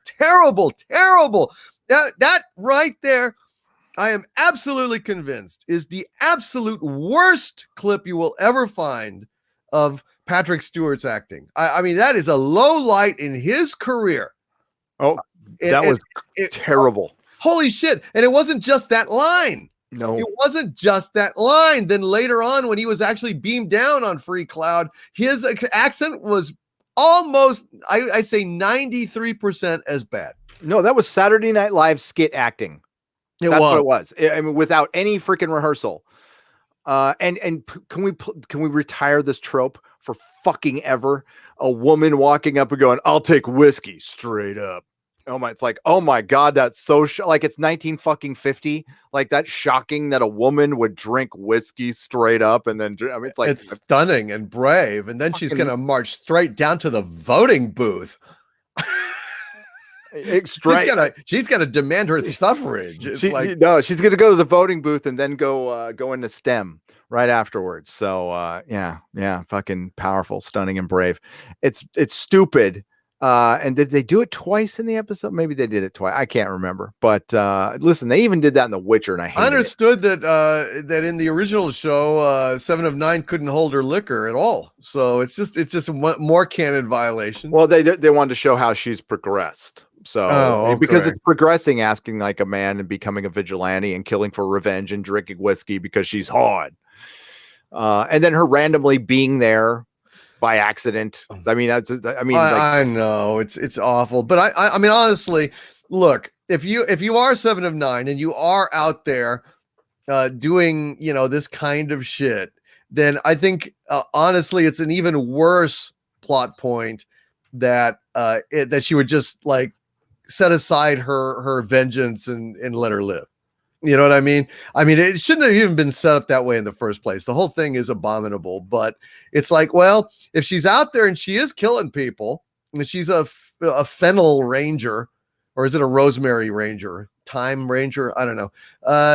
She's out there. She's gonna kill this broad, especially because they were ex-lovers or whatever. I mean, it's just, it's so fucking bad. It's painful.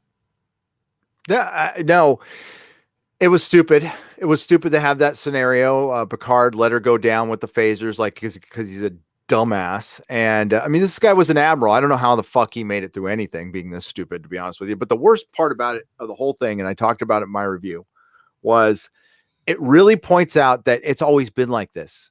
And the perspective that we've had is through the Federation. And the Federation has had kind of a Pollyanna view towards things. They've been naive. They've been ignoring the real suffering that's been happening in the galaxy, while the Federation dances around in their pretty little spaceships with all these people, ignoring all the suffering of the marginalized aliens. And this is Picard having his eyes open to that again. This has always been this way. It's not just dystopian now. They're going to fuck the whole thing up. And that's what really that was the baseline that would piss me off about the whole episode. Yeah, no, I mean, I hear what you're saying, and I agree with it. Yeah. And Sir Patrick Stewart signed up for this. This is what he wanted to do with his character. So we get back to bringing down the patron, and I want to go back to what Doomcock said earlier. Nobody we don't want more white dudes. I don't care. Bring everybody to the table. Just don't shit on the past. That's all. I mean, it's a really simple request, but no, they don't want to stop there. They really want to shit on the past. And now that Sir Patrick Stewart has benefited from that past, made a lot of money of it, got really rich off it, he is more than willing prior to his retirement to come back and destroy it. Now that he's had his fun. Boomer. That's a boomer. That's a freaking real boomer. No, you left me speechless there, dude. I just truth was hurled.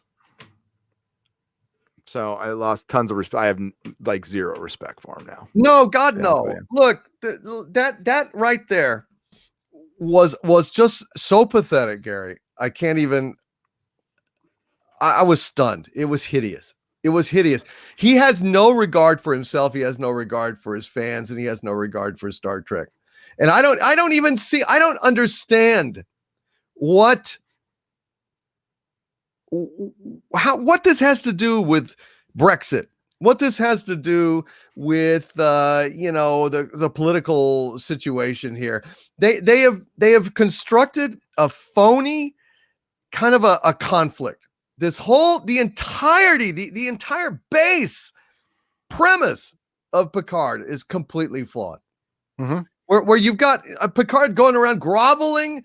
Everybody that meets him says, "Well, you gave up. Well, if you'd have kept trying, I know, I'm terrible." What the hell is he? He's not in the Federation. He got fired trying to help them. So how could it possibly be his fault? He doesn't represent and that's all he has to say is like, I did my best. There were no ships.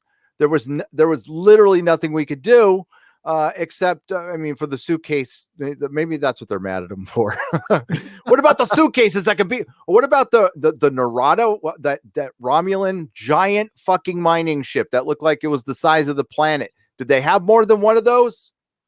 You could have fit a lot of people in there. Yeah. It's all just storage, right? I guess if it's a mining thing, that it's meant to store the shit that you bring up, right? With the choppy beam, water beetle or something. Yeah. Yeah. The thing was massive. Yeah. You could have fit a ton of people in there. They're treating the look.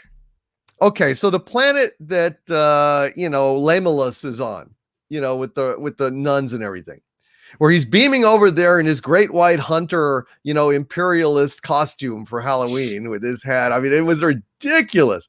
It was like something out of a 30s, serial where we're going into the deepest heart of Africa now. They're going to spread civilization to the savages and everything. It was so condescending and imperialistic, but he beams down there and he's bringing gifts and everything.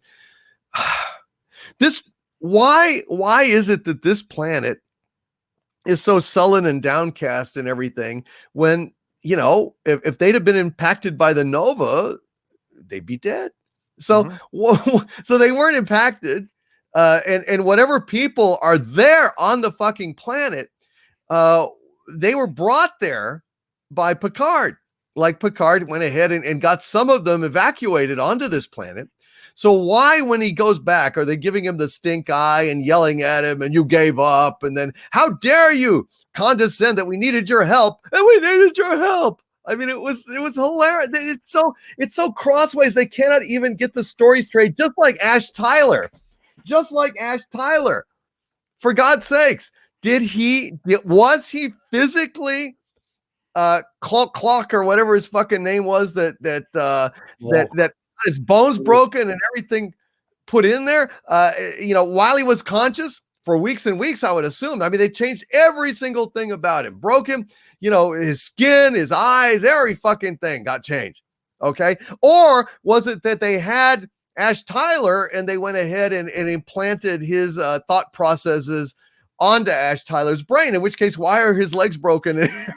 They cannot make up their minds on their own story. And it's the same thing here. It's like, are the Romulans pissed off because Picard assumed that they needed help, that they were a third world nation, empire, that only the Great White Hope could come and take them off of the planet because they're like practically Vietnamese boat people? Or were they helpless and did they actually need the help? They can't even make up their minds on that. This is nonsensical drivel for idiots. So Star Trek Discovery had a sleeper agent over the 2 seasons and a Section 31 plot. And it looks like Star Trek Picard is gonna. I'm still not counting Section 31 out of this. We got 5 episodes. I'm holding out for those kids. Kurtzman, I know you can do it, buddy. You can bring in Section 31 for like the 18th time in a row. And there's possibly a sleeper agent. Sound familiar? Yeah, it's the same shit. But there's no way these people could have ripped off anything from Anas Abdeen. Not a chance. Oh, heaven forbid. Heaven forbid. But look, they even ripped themselves off. Kurtzman is just a one-trick pony. In the same way that Ash Tyler was writhing without any kind of anesthetic on the table as they replaced every single thing in his whole body. They did the same shit with Icheb here, yanking his eye out without anesthetic, because that's edgy and stunning and brave. It's so hard. But Doomcock, they've always done that in Star Trek. Don't forget Conspiracy, which we talked about earlier. It's like, no. Again, I'll say it again. That was in the first season. It was the 25th episode. It was also surrounded by a bunch of positive, and they were trying to find their legs in that first season. But if you put all the gory scenes from TNG in context, it's surrounded by a bunch of a lot of inspirational stories, a lot of fun stories, a lot of some scary stuff, some fun, thrilling adventure. So when they do the gory thing, which was schlocky 80s gore, which was great, it had impact. It has actual impact. All this is murder Trek. It's been murder Trek. So they're just killing people. And why are you farming Borg parts? Okay, they assimilate. Their whole job is to assimilate everything. So even if they're disconnected from the collective, you would think that they would operate independently. I know they've showed where people can be separated, but you think there'd be something where you wouldn't want to steal Borg technology. Like you wouldn't want to even run the risk of it possibly reconnecting with the collective then taking over so it's like, oh, I need to put this Borg chip into my phaser, whatever they want to do. And then it just assimilates everything through, I don't know, a communicator. It's dumb. It's dumb. Well, it's very dumb. And also, look, this is something that really bothered me a lot. So, Picard is in his little recreation of his living room on the holodeck on Rio's ship, and 7 of 9 comes in talking all tough and then says bourbon, and so he goes to his table and he pours her bourbon. So think about that, dude. Think about that. So if the bourbon is part of the hologram, it's not going to have any taste. You can't drink it. Okay. I mean, it's not gonna be like, it has to be replicated. I didn't even think about that. It had to be replicated. So Picard had to have actually replicated an array of booze for his hologram table and brought it in and have it sitting there. I'd say that's kind of a drinking problem on a mission, that he would prioritize actually replicating a whole bar. Because he said, do you want, I forget what it was. And she said bourbon. He go, I've got that. I've definitely got that. I've got Tranya. I've got rubbing alcohol. I've got night train fortified wine. I mean, it's insane. It's insane. I've got some ecstasy if you want to get freaky. I didn't know you like to get wet. But the thing is, it's really dumb. And why the fuck, again, would Picard pick the Vineyard living room for his comfort place that he never felt at home in? Exactly. Why would he then go ahead and do that? Why wouldn't he make it his ready room on the Enterprise? Why wouldn't he make it the bridge of the Enterprise? Which he missed. He didn't realize he missed it. I never felt home here. Why would you leave behind why would they do that? And Laris? Why would you leave behind Laris? Yep. Like, she's the most pleasing thing to look at in this entire show. She is. But I tell you, you Not a know bit of a why? thing I'll for tell you Laura. why. I'll tell you why. Because they had the set, and they didn't want to spend any money on any other set, and so that's why. Ding, ding, That's ding. it. That's the only reason why. So it's an accommodation to budget rather than character. It's a fraud and it's stupid. It makes no sense. But Nope. I mean, it's just one of the many things that doesn't. And then ripping off Altered Carbon with the little commercials and stuff, and the graphics were awful. They were embarrassing. That was a Star Trek episode. That was as bad as the freaking Tribble cereal to me, and that commercial and everything, which was, boy, that's tough because that really is awful. I mean, that's one of the lowlights of all time. But I gotta say, the reptile, the reptoid, it didn't look like a reptile at all. That was just one of the laziest pieces of shit makeup. I mean, good God, it didn't look at all. It was so wrong. It's just a bald guy with bad skin. Yeah, that was it. That's what you've got. Seriously, the makeup is better in the Orville, and the Orville tries to look like 90s Star Trek. That's their whole thing. Their aesthetic is to look a little older, and the makeup is better, far superior. Yeah. Oh my God. Oh, okay. Just be ready. God, I wish I could tell you guys, but Orville season 3 is going to make you laugh. There's going to be, but not in the ways like it's not going to be ha ha ha. They're taking it very seriously. It's going to kick a lot of ass, but you're just going to really like it. PJ, get really excited, dude. You're going to be. I'm extremely excited. I cannot wait. Be happy. I cannot wait. Hail Nerdrotic and Doomcock. After watching Star Trek Picard, I have realized that Q was right about humanity. Says Sam Whiskey for $4.99. Yeah, I'm all aboard on Q. Maybe he went ahead and saw Star Trek Picard, and we're waiting for you, buddy. Anytime. That's why he's here. He's always in judgment over us. Right. Yeah, that's right. Psycho Dwarf 9. Gentlemen, I need the Pulp Fiction graphic of you two on a shirt, please. We got to talk about that. I got to, I'm sorry. The name of the artist has escaped my brain. Artist, please contact me or Doomcock.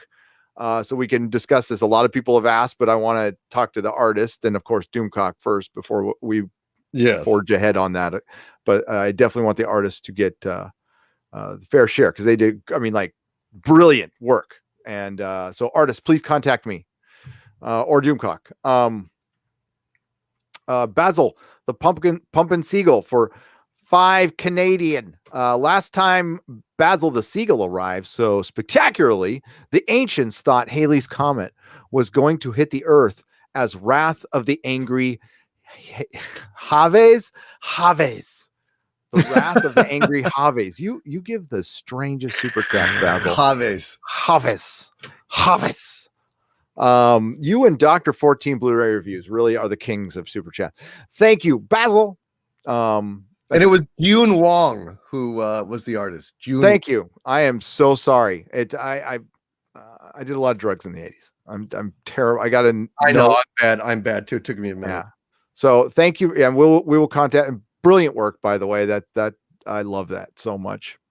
But yeah, we'll let you know, Psycho Dwarf, for sure. And thank you for your interest, and thank you for your support, everybody. We appreciate you. Sam Whiskey for $4.99. If 7 people survived, does that make the 7th person 7 of 7 and a lesbian? LOL. Oh, from Doctor Who. Yes, there were 7 of 7, and chances are, if it was a Doctor Who, they were a lesbian, and they would have probably introduced themselves as a lesbian before they gave you their name, because famously, yes, in the New Year's special Resolution, a police officer introduced himself as gay before he gave his name. Oh my God. Yeah. And also, okay, here's a little problem I had with tonight's episode. So there's 7 humans left. There's only 7 left. Okay, well, why didn't she go back in time to when there was more left so she could have actually helped some people? She needs, see, that's the point where you go, this is a fixed point in time. I can't change anything about, that's what it's there for. But they don't even bring that crap up. They don't bring names up. They don't bring any of that stuff up because Chibnall isn't a good writer. We'll never know if the first female doctor played by Jodie Whittaker could have been good. I don't think so. She's totally wrong for the role. No, she's completely wrong. When she's in action, listen, they had a big action episode that she wasn't in. I think that said everything. She was barely in the episode. And that was the most action we have ever seen from the Chibnall era. And she wasn't in the episode. So that tells you all you need to know. But I think anything can be better with a better writer. And it's clear that they've signed up. It's a suicide mission. It's a doesn't Romul Legolas sign up? He only commits his sword to lost causes. Isn't that what they said in the episode? Yeah. So, well, here's another question I have. So, if you only pledge your sword in this order to lost causes, how does the order ever gain any kind of reputation? Because they always fail. Either they always fail because they dedicated their sword to a lost cause, or they were wrong, in which case they're idiots, that it wasn't a lost cause at all. So either way, it just sucks. It's so bad. The only reason they created this order is so they could call him Sister Boy. Did you catch that? Sister Boy, come over here. Like every chance they get, all they wanted. They try to beta males. That's what this whole thing is. Every time there's a person in power, they keep going. They're writing women with complexity. They're jerks in this. They're all women in power, acting like men. And again, once in a while is fine, in a vacuum and fine. But this is Kurtzman Trek. They do things for a reason, not through, not for narrative, not organically, and not because they're talented. They're like, we have a situation here. We got to make sure the woman's in charge. Okay. If you approach everything like that, it's impossible to be creative. But since it's impossible for them to be creative, I understand it in a very strange way. Stellar Heather is a member at the proto-molecule level. Welcome, Stellar. Welcome. Okay, and I'm keeping an eye on the time. Torlida for $1.99. Pee pee poo poo Doctor Who is doo doo. That's pretty much the review right there. That's all it is. That reminds me of Dana Schwartz was complaining that she was getting and for her tweets, and I did a video and other people did videos. By the way, if anybody threatened her, you're a jerk. Don't do that. Okay, don't call her out for her appearance. Do not threaten her. Attack her arguments that are horrible. That's all you need to do. Just attack her arguments. The rest does it. It writes itself. But please don't. But apparently, she was claiming she was getting all these threats, and I guess on the quartering said one of the emails. Correct me if I'm wrong. Chat was pee pee poo poo. Was from peepee@poopoo.com. One of the emails was from peepee@poopoo.com. I laughed for like 5 minutes straight. I don't know. I'm still 12 years old, but I want to sign up. I want an email from poopoo.com. Nerdrotic@poopoo.com. Nettled Nerds for $10. Hail Lords, did you see the newest comic of Captain Marvel is destroying the Avengers and taking all of their powers for herself? So sad. R.I.P. Stan Lee. Yes, I did see that, Nettled Nerds. A comic? Did you see that? Yeah, it's a comic book where she has all the Avengers powers. Fuck you. I laughed. Fuck you. Nah, fuck you. Fuck you. There's just not enough fuck yous in the world. Nope. For those scumbags. I'm just so over it. I'm just so over all of this shit. Go down in flames. Just go down in flames. You keep on it, and keep on it. Keep losing your audience. Keep losing billions of dollars. And it'll just get worse and worse and worse. And I will just laugh. I'm delighted. Please do some more. Please. Yeah, absolutely. Hey, absolutely. I'm going to pull this picture. It makes me sick. I just go ahead. Just go for it. Keep it up. CBS, go for it. Yep. You've got nothing left anyway. Why not? Go ahead. Dump another $1 billion into this trash heap of a show that you've got. This fucking franchise that used to be Star Trek. It's a joke now. Have at it. Listen. Yeah. Oh, you're upsetting a couple of YouTubers. Is it really worth it? I guess so. Well, go for it, man. Go for it. Have fun. We're having fun. We're having a great time. Fuck you. Fuck you. Just go ahead and do it. Yeah. Do your worst, man. We already know it's dead. We already know it's dead. You can't hurt us anymore. It doesn't matter. All we're doing is watching you spiral down in a death spiral like a shark. that's going down, down, down to the bottom of the sea, like trailing blood because it's dead. It got hit by the propeller. Quint got it. It got blown up by Brody, whatever the case is. It's going down. And you know what? Fuck you. I'm sorry, man. What else can you say? I love it. I love it. Keep at it. Keep it up, Marvel. Let's go ahead. Hey, go ahead and have Captain Marvel swing by and steal the Fantastic Four's power too. Go for it. Go for it. Do a crossover with Superman on DC, Superman and Captain Marvel, where she steals his power. Sure, graphically shoving it up her ass. That's what I would like. Go ahead and make Superman's power in suppository form for the bitch. Go for it. Cheers. Have fun. Fuck you. I'm sorry, man. I'm sorry. I'm just ranting. There's nothing else I can say. So fuck you.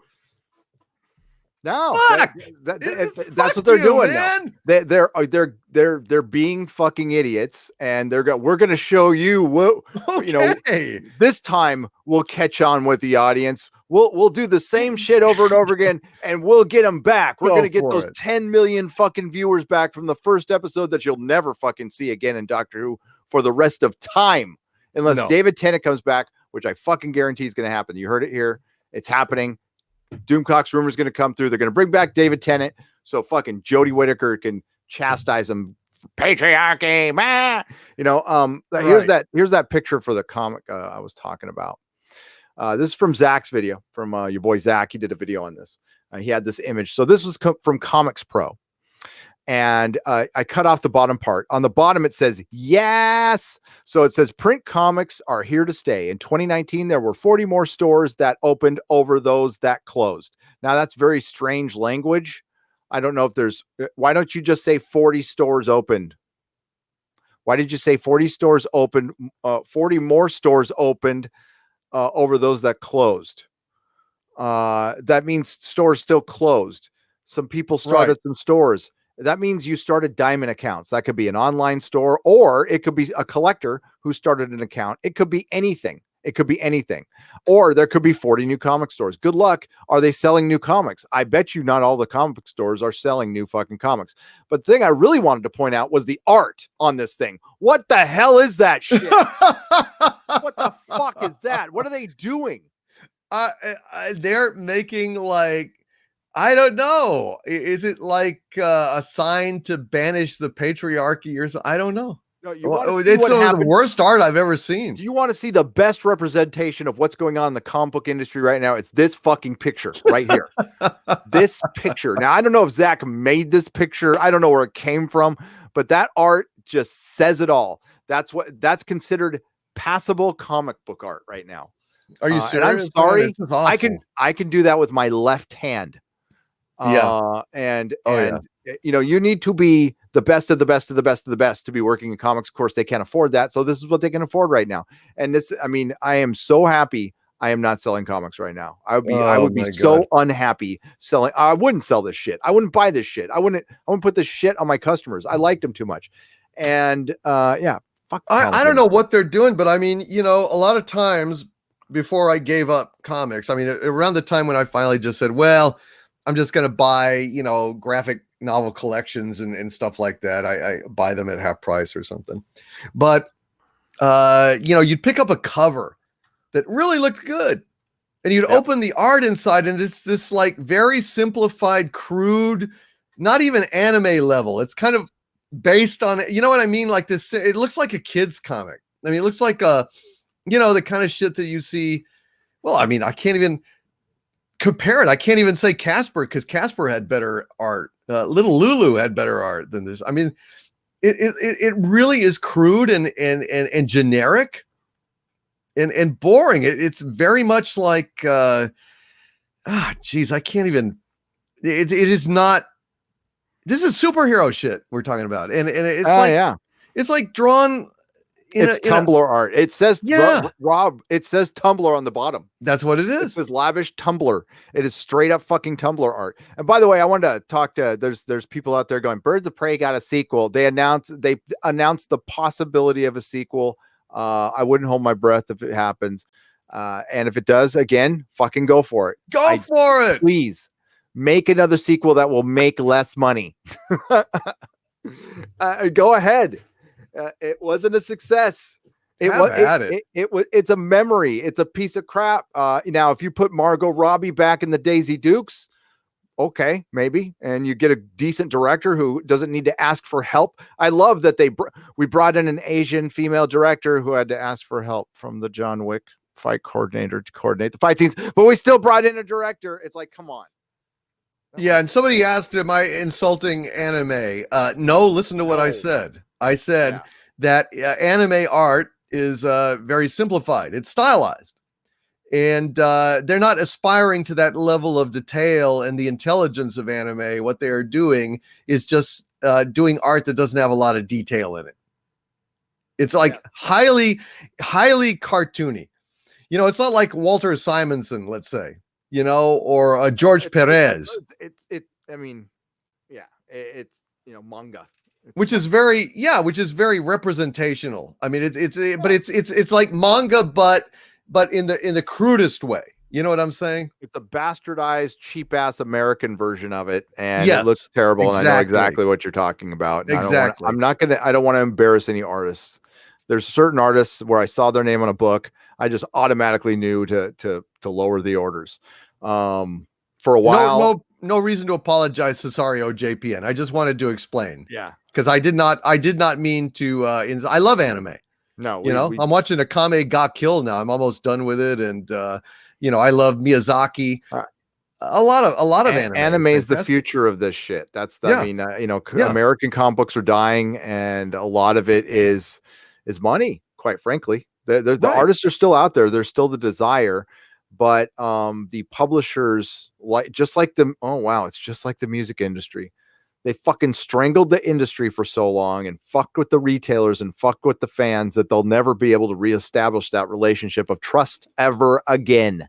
So now they're talking about there might be a Marvel and DC crossover someday. Who gives a fuck? Who cares? That's not going to fix shit. That's an event. Are you fucking kidding me? A fucking Marvel and DC crossover. Suck a dick on that. It's fucking 10 years too late. Nobody gives a shit. What's it going to be? 5G plus is Marvel now? Oh, great. We're going to have Miss Marvel and Captain Marvel meet Wonder Woman and Batgirl. Yay. Outstanding. No. That'd be perfect. What comic books need is they need the reverse Watchmen. They need something to bring people back that kind of rebuilds them again. They've been deconstructed beyond repair. Mm-hmm. And now you're just at gimmicks. You're like, well, we need to race swap Batman again, or listen, they've done all this stuff. As a matter of fact, Father Christopher Miller. Hail Father Christopher Miller showed me something in the Patreon I completely brain farted on, but you're gonna love this. Oh God. Yes. It was a Jimmy Olsen comic. And this like a modern one? It was a Jimmy Olsen comic. Let's see if I can find it. And if they don't bury it. Is Jimmy Olsen a proud black male? No. Hang on a second. Jimmy Olsen. Because God knows they're basically casting every single ginger out of existence. They're replacing them with people of color, and really they don't like gingers very much. They don't. Did they cover? Oh, they covered all the good stuff up. That sucks. Father Christopher Miller showed me here. We don't have a ton of time, so I'm going to show this right now. I'm sure some of you out there know what I'm talking about. Here, I found an easier way to show images too, or maybe not. No, hang on just a second. But I mean, there's a lot of great anime out there. Oh God, yeah. I mean, Akira is fantastic. Running Man in Neo Tokyo. I love that. That's one of my favorite animations of all time, man. I mean, they do it very intelligently. Oh, here we go. So Lois Lane gets turned into a black woman for 24 hours.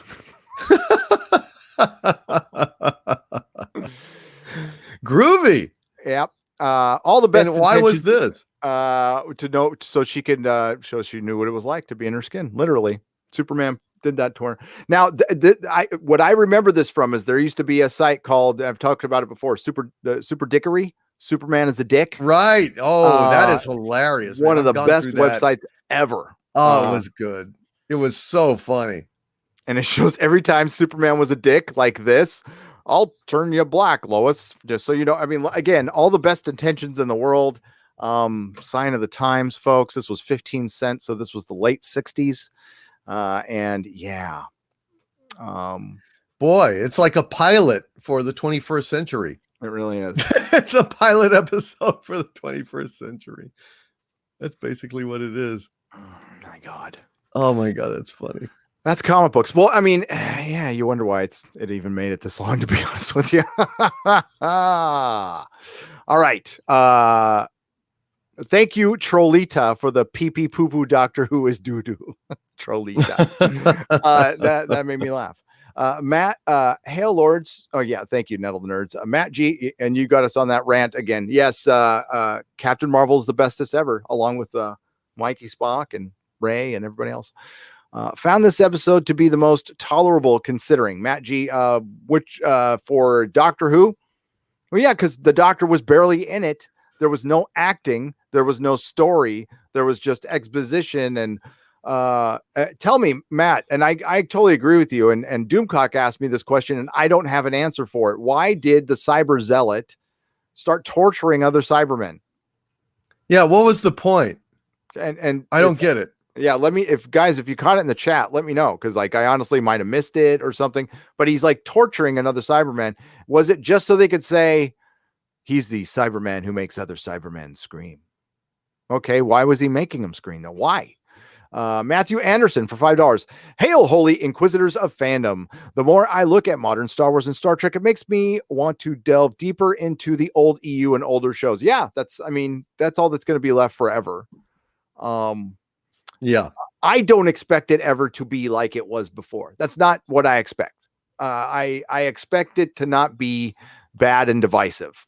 Now, if it's just bad, garden variety bad, like honestly, this episode of Doctor Who was garden variety bad. It didn't have identity politics or anything in it, but it's setting up next week's episode, which is going to flip it on its ass. And again, just to remind you, my rumor was the Doctor was originally female. And yeah, right. And that's by God. That's what they did. Mm-hmm. That's what they did. And God knows what they're going to do next time. Oh, they're not done. This is all a setup for next season, which, could lead to a whole other opening up another can of worms.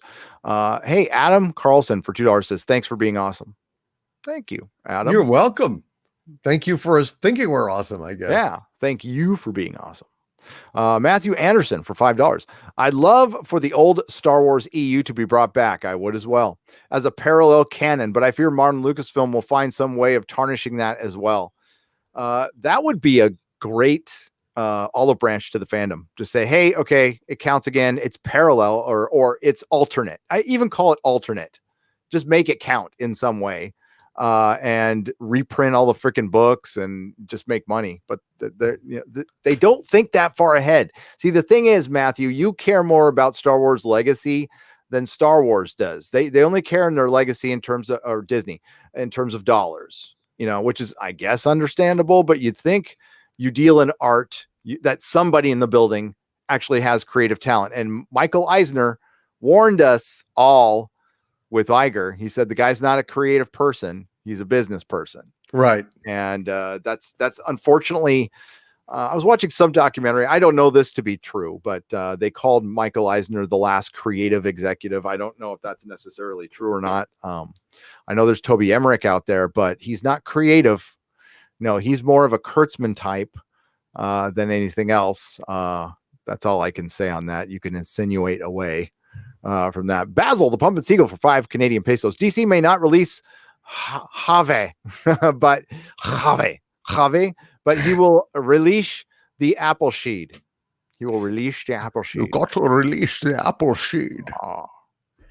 I'm Shawnee Appleseed. Oh, I got to bring down my Connery next time. I have the Connery of Thunder. So I have a Sean Connery action figure dressed in a Captain Action Thor costume. My favorite action figure. I'm the God of Thunder. God damn it. Oh, that's great. Dreary Nitpicker for $4.99. It's okay if you're late. I had to poop. It was a dreary of a time, and I hate to be a nitpicker when you're running late. Love the show. Hail Drury Nitpicker. Hail Drury. Great guy. A neurotic is never late.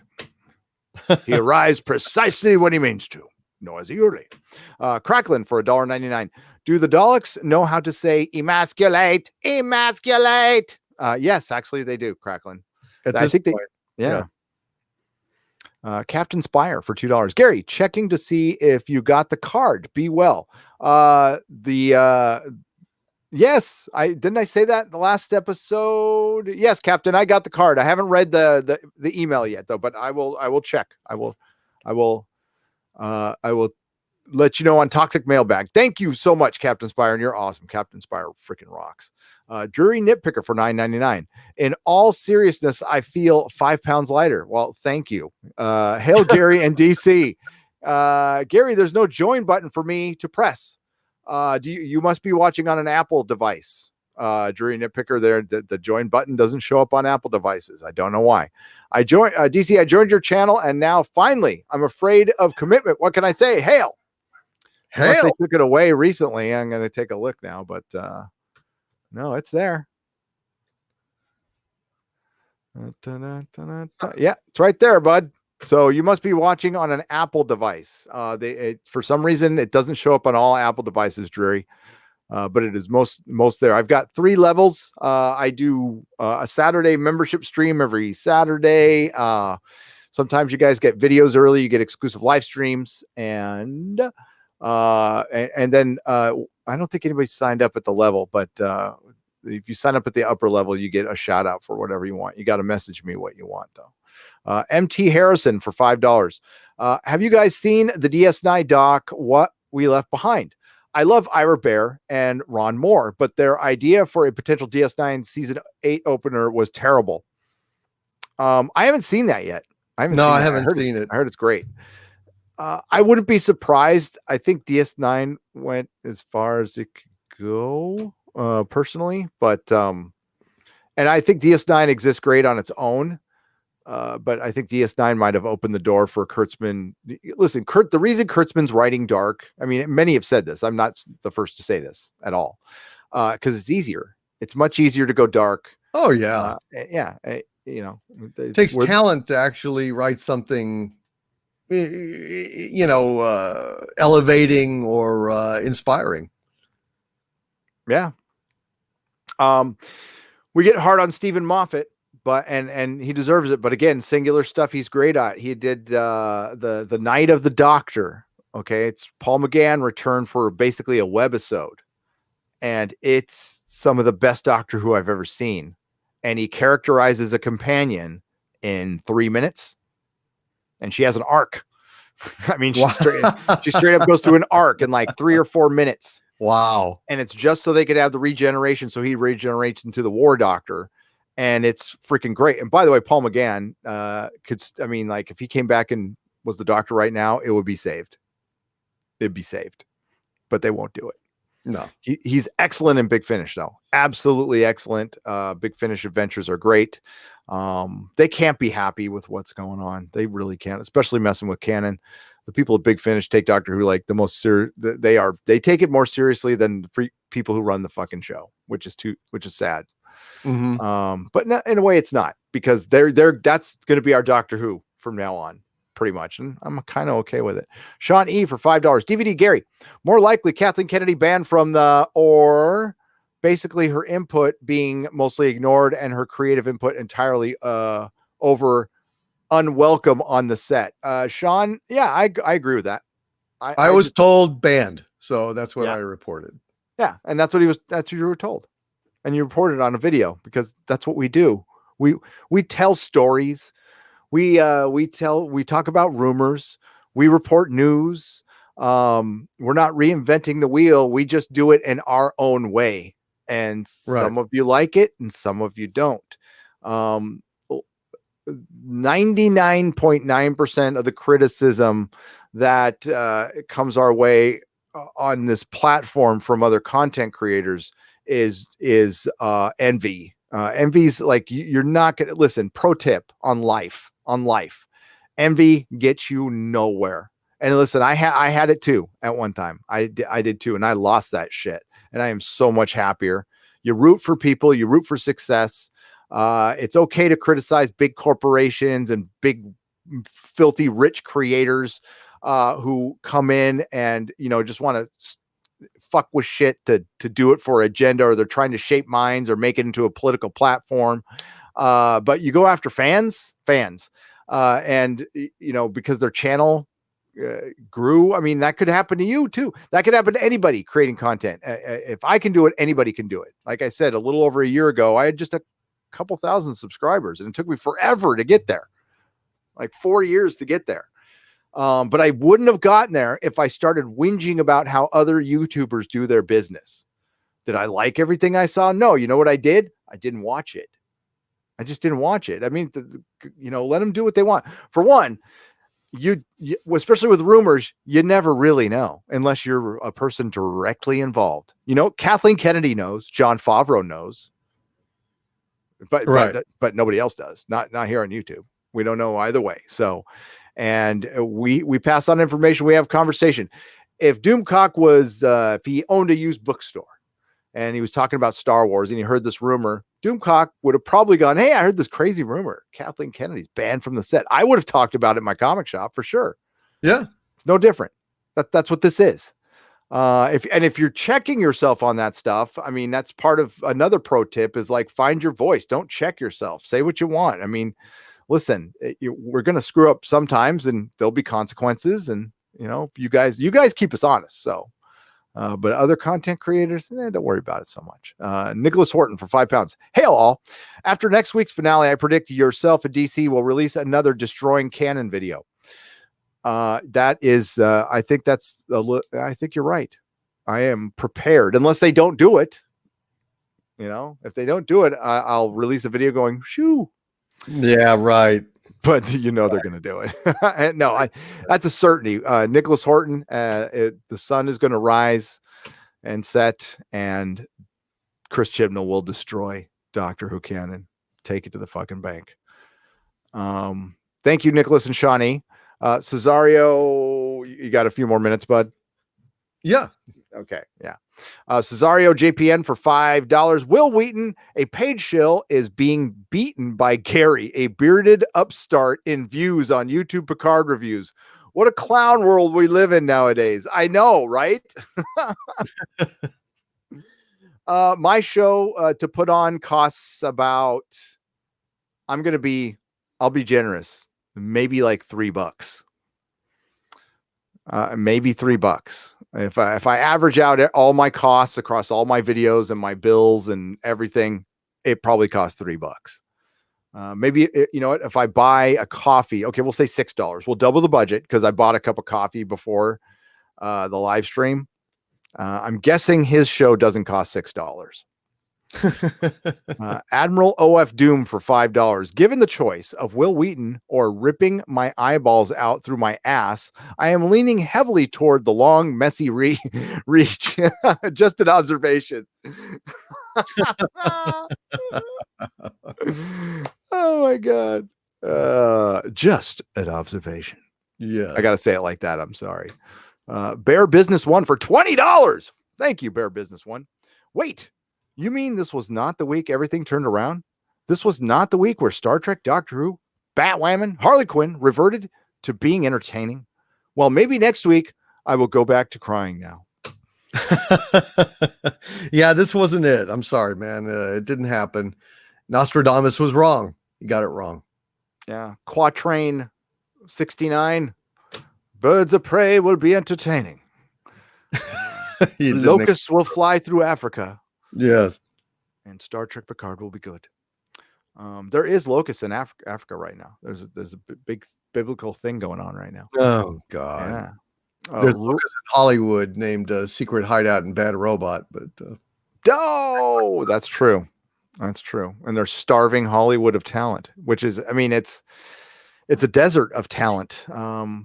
We need proper representation in Hollywood, Dubcock. We need people of talent. We need POTs. That would be nice. That's something that is really underrepresented in Hollywood. Absolutely. POTs. Absolutely. We have 1,100 likes, Doomcock. That's amazing. Thank you, everybody. Fantastic. Yes. Thank you. Thank you to the Modrotics. You're fantastic, beautiful people. Oh, Orville Nation for $2 to the greatest dynamic duo on YouTube with wow. Thank you, Orville Nation. Thank you. Orville Nation's been killing it on his channel. Please subscribe to Orville Nation. He's been interviewing like real actors and like interesting, good people. He had Paul Jacobs, one of the great comic book writers, on, and he had Echeb on. Go watch that video. Subscribe to Orville Nation today. And while we're at it, I need to do my plug for the Orville. There's a great show you can watch instead of Star Trek Picard, Doomcock. It's called the Orville. That's true. Yes, it's available on Hulu. 2 seasons. I'm sure it's like $10 or something like that. And you can watch great episodes like About a Girl, Identity, parts 1 and 2. And it is better than Star Trek Picard. Watch the Orville. This is brought to you by nobody. I actually did that on my own. Hail Seth MacFarlane. I open up all my Star Trek Picard reviews doing that. I start out with by plugging the Orville. Because I want to give you choices. Life is full of choices. There's the Expanse, there's the Orville. You don't need Star Trek Picard. You don't need to waste your money. You don't need to see your favorite character apologize and get yelled at and have people murdered around him constantly. Mm-hmm. But apparently Star Trek has always been this way, and I'm just an idiot. So I'm always willing to consider, to be honest with you. North American Hamrammer for $2. If they Jake Neo, it'll be a Neo at a Geo coined. If they Jake Neo, it'll be a Neo to a Geo. Oh, you mean in Matrix? Okay. Trying to follow you, North American Hamrammer. So you think they might like Jake Neo and it'll be a Neo to a Geo coined? Well, then you've got it. It's coined. Yeah, they'll probably take Neo and he'll be falling around Trinity, who will be the chosen one. Right. That's what the kitchen woman said. It's not you, baby. It's her. It's her. It's her. Yeah. Big Red Bullfrog for £5. It'll take CGI Call of the Wild over Bree Birds STB. I'll take CGI Call of the Wild over Bree Birds STD ST Puke Hard Star Wars. Even The Witcher. Oh, wow. Crazy talk there. At least the Call of the Wild stuck to the script. Yell on Dick. Yeah. I won't see it. I have no desire to see that movie, but Jeremy said he kind of liked it, and Big Red Bullfrog said he kind of liked it. So there you go. Yeah, it's just weird. I don't know, man. It looks so CGI and phony to me in the commercials that I don't know. It seems like Call of the Wild should be about nature, not about 3D rendering. What do I know? Remember when Harrison Ford would be in a movie and it would make a lot of money? Yeah. Even when it's like a crappy Roman Polanski film. Which I didn't like, but a lot of people did. But like he would be, it was for when Harrison Ford was in a movie, it was automatic gold. For a little while there. It was a long time ago. Yep. Now he's second place to Sonic the Hedgehog. Did you see that article? I didn't know who it was from. I saw it in a video that it's time for Sonic to be gay or something like that. And it's like, people, oh, for God's sake, does he even have a Sonic doesn't even have a dick. He's 2-dimensional cartoon that runs fast. No, isn't he? And like, isn't he, I don't know nothing. I know nothing about Sonic. Isn't he a kid? I don't think it's ever really explicated, but you know what? Sex doesn't really figure into a cartoon about a running hedgehog through a maze of speed obstacles. I mean, it just, it's just not there. He never stops to like hump on a porcupine or something, right? Yeah. I mean, he never does. So it's just so stupid. It's just so fucking. So how would I mean? I can't even joke about it because it would be so ridiculous. I mean, I can't even. I can't even make jokes about how would you know that Sonic was gay? I mean, would he stop and coordinate somebody's outfit with their shoes? And then run on. I mean, I don't know what would happen.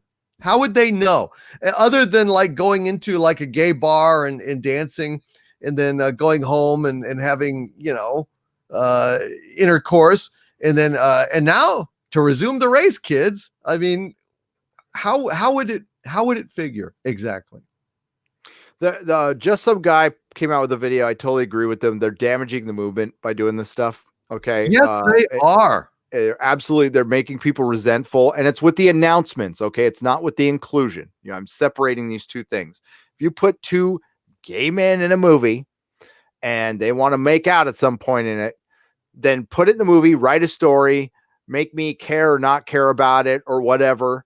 I like movie kisses do nothing for me. Straight gay. Honestly, it's just like, I got to buy into it. And I generally don't watch that kind of movie. But if it happens, it's great. But to come out and announce it like Marvel just did, how fucking backwards Marvel was ahead of the game. They are the they are the only thing keeping fucking theaters alive right now besides Fast and the Furious. And they come out like it's 1995 and go, there's going to be a man-on-man kiss in Eternals.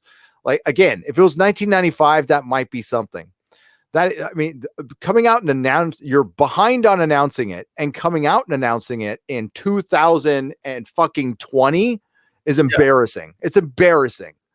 And it just pisses people off at this point. So it's like, that's your priority now, Marvel. Okay. All right. Great. Yeah. Great. In the meantime, look at the shitty art in your books. Look at the, dwindling readership. Figure it out. Okay. Figure it out. You got Tumblr artists writing about food and fucking Tumblr and sitting around tables and talking. What's my biggest problem with CW? It's standing in halls and talking about their fucking feelings all the time. That's that's a CW show.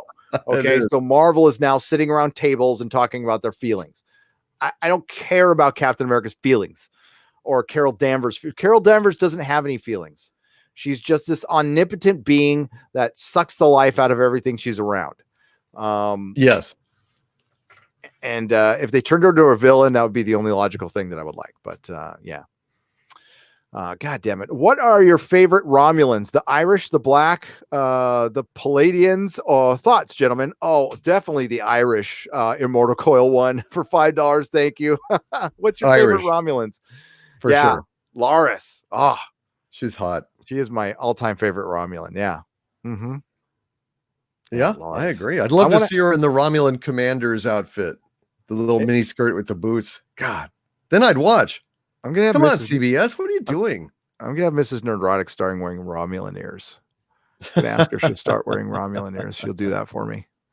Drury nitpick. I wanted her to dye her skin green because I have a thing for green women. I do. I don't know if I've ever talked. Oh, I've talked about it before, but I mean, I got a major thing for green women.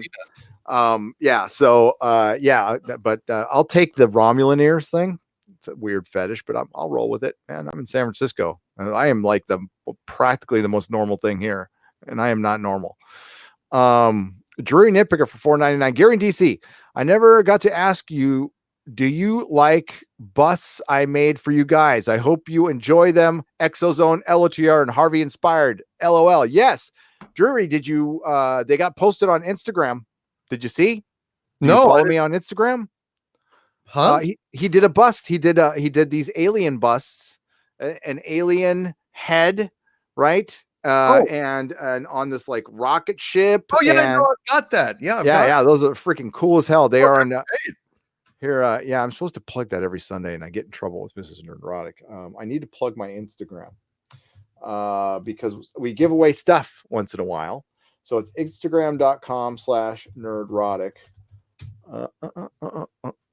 Here's the link right here. And I thought she posted it. Maybe she posted it or not. You know what? Drury nitpicker, they're on display right under my TV in my living room.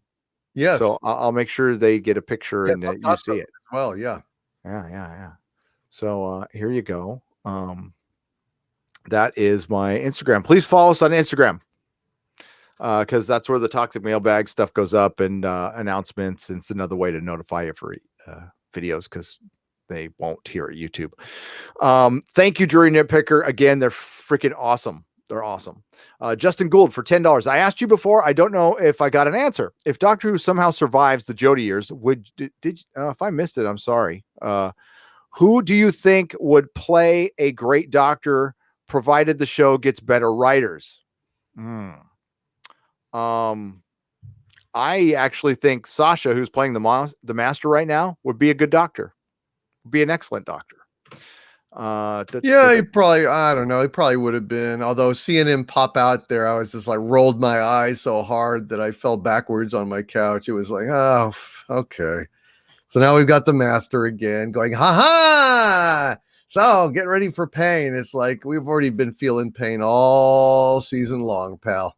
We're all pained out, asshole. It's just not nothing you do is going to surprise us anymore. It just stinks. The whole thing just stinks. Yep. Well, the Doctor's not going to be white. So, and I picked a Doctor right before Jodie I did a top 10 Doctors thing on the channel. I can't pronounce his name, but the guy who was in 12 Years a Slave, he was the bad guy in Serenity. I thought he'd be a great Doctor.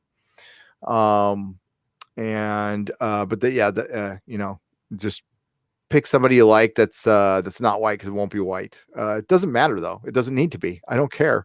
And I think if they got Jamie Matheson to run the show, it really wouldn't matter who the Doctor was because he would write. He wrote the two very best Capaldi episodes. So I think he would do a good job, but I don't think anybody who wants to write Doctor Who would write for it right now. I think the BBC is like a nightmare to work for. Plus, they don't have any money anymore. Right. Even now. They need to shed money now, even though they're still getting the license. Now, apparently, they're still going to get the license fee for a long time, but they're decriminalizing it in 2 years. Well, good.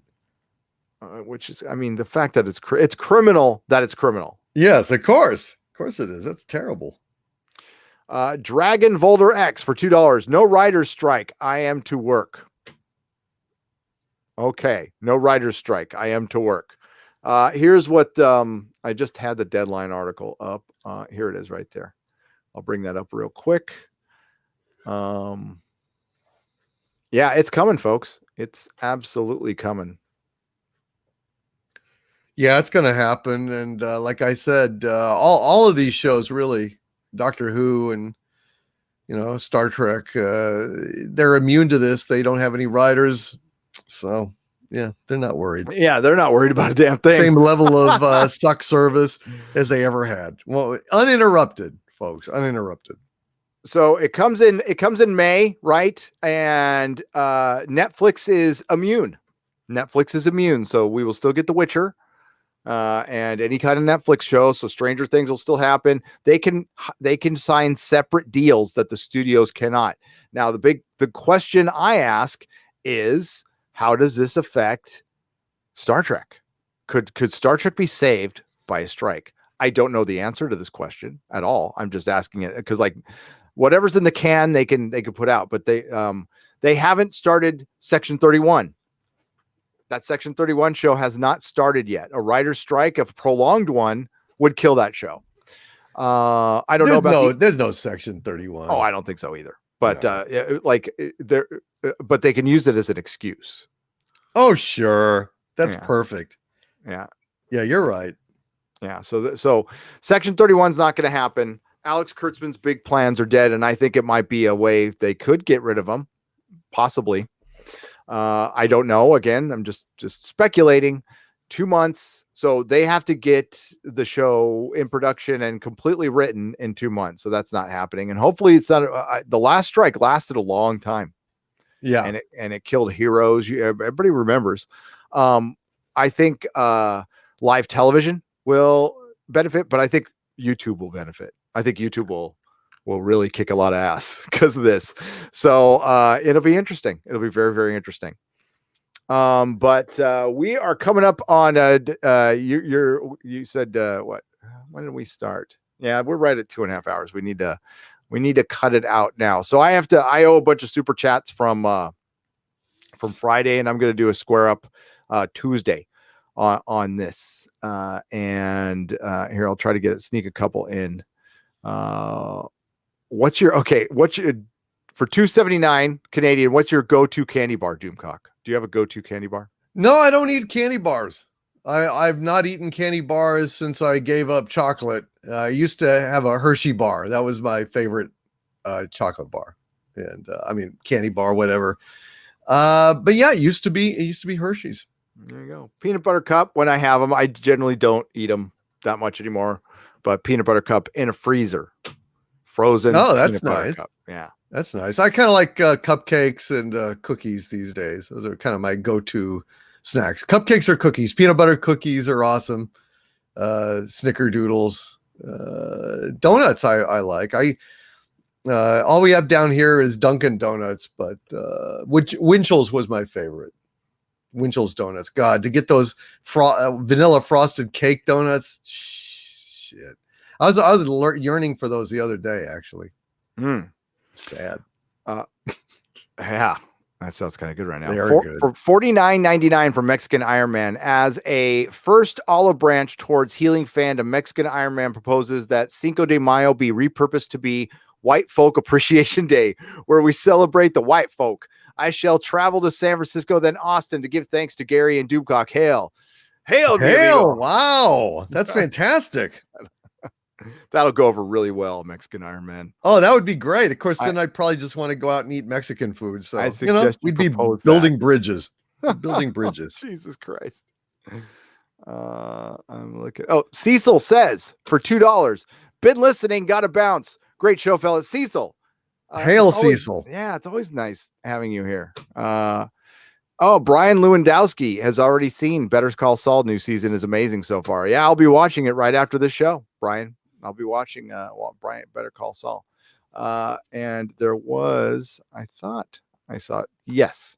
Sharon Osborne for $99.99. Sharon! She says, thank you, gentlemen. Great teachers. Sharon, awesome. That's awesome. Thank you. Have you been here all along, Sharon, and just started popping in? I would have recognized that name like a year ago, but we appreciate your patronage and thank you so much. Southeastern Kaiju for $2. Star Trek is moving to conquer bold new frontiers. Yeah, it is. It is. Just not the right ones. Southeastern Kaiju, unfortunately. I know you're being sarcastic there too. Mark C says, I am at Walmart as one type season 2 of Star Trek Discovery DVD, 14 episodes for $35, or for only 10 more, I could buy Star Trek, the original series, all 3 seasons, 73 episodes on DVD. I think you know what to do, Mark. I think you'll do the right thing, brother. We count on you to do the right thing. $35 for Star Trek Discovery? Who would pay that? I don't know. DVD? For a DVD, not even Blu-ray. Yeah, some maniac. I don't know. Donate your money to charity. That's sick. Go buy your first bag of weed. I mean, do something. I don't know how much weed costs anymore. I don't either. I don't. Okay, we're gonna have to. I'm sorry. Oh wait, I gotta read this one. Just saw an article that says Mark Ruffalo claims Kevin Feige almost left Marvel over lack of diversity. Also, hail all. Cash Kester, thank you very much for $5. That is complete bullshit. 1000% bullshit. Kevin Feige almost left Marvel because he hated Ike Perlmutter. All right. So that is this fucking lie that's been going around. Ike Perlmutter was against Black Widow being a film and Captain Marvel. So in a sense, they're true. This is Hollywood speak. So they're extrapolating that Kevin Feige had an argument with Ike Perlmutter because he might have, I don't know. He might be all the evil things everybody says he is, or he might not be, because the only person talking about it is Kevin Feige. Ike Perlmutter doesn't talk to the press ever, but he is the president of Marvel. He was in charge of Marvel, and Kevin Feige beat him in a battle. That's what success can do for you. He got Bob Iger on his side, and a producer of a film defeated an executive, a boss. Very rare, but he did, because Kevin Feige was the golden boy. So they let it leak in the public that Ike Perlmutter was against Black Widow, Black Panther, basically calling him an istinophobe, which he could be. I don't know. But he didn't want to leave over that. He wanted to leave because he hated Ike Perlmutter. And it wasn't only because he was against Captain Marvel or Black Panther, because he was a pain in the ass to work with, apparently. But Ike Perlmutter did oversee a very good era at Marvel. And now that, you know what, I can make an argument that when the Kevin Feige era came in on the comic side, started to go to shit. The movies got better, but the comics went to shit. And now maybe we're seeing the real Kevin Feige now. Maybe he was fake before, or maybe this is all bullshit. I don't know, but I can guarantee you he didn't leave because of lack of diversity. That is the biggest bunch of horse shit I've ever fucking heard in my life. It's because he didn't like Ike Perlmutter. Stop that shit, Mark Ruffalo, you liar. Fuck. Yeah, I'm sick of this shit. It's like the internet doesn't exist. Like, we didn't fucking know. Like, I've been, Mark Ruffalo, while you're smoking your bowls in fucking San Francisco, I'm busting my ass being a fan. Freaking hippie. Yeah. Rojo Diablo, thank you for being a member at the Joloja level. Okay, we're gonna end it right there on my rant. Sorry. There you go. And I'll be back Tuesday. We're gonna do Friday Night Tight Square Up, Inquisition Square Up, and I will go as long as it takes. And I'm gonna mix in something very special with this Square Up. I have an interview with Mark Zickery, a real writer of Star Trek. It's a 45-minute interview. I will embed it into the live stream, and I'll be with you the whole time. And we talk about Star Trek. We talk about his show Space Command. He's trying to create some science fiction on his own. It's a very ambitious project. He's crowdfunding it, so he doesn't have any bosses, and he wants to make positive science fiction. He wants to make science fiction that's inspiring. He's actually written some very good Star Trek episodes. He wrote Real Ghostbusters. He wrote Sliders. He wrote The Twilight Zone Companion. He's on Mr. Sci-Fi. That's his YouTube channel. Go check it out. The guy is first-generation nerd. Straight up first-generation nerd. And he knows everybody. Doug Jones, Billy Mummy. He gets Nichelle Nichols. Her final appearance, her last role is in Space Command. And he's kind of epic. He's done some great shit. So I was supposed to have the interview out earlier, but again, I've had a lot of stuff going on. So, so look for that. Doomcock, please plug your awesome channel. It is youtube.com/overlorddvd. Please check it out and subscribe. And also the Harvey Zone, youtube.com/the Harvey Zone. I also have a Patreon, patreon.com/Doomcock.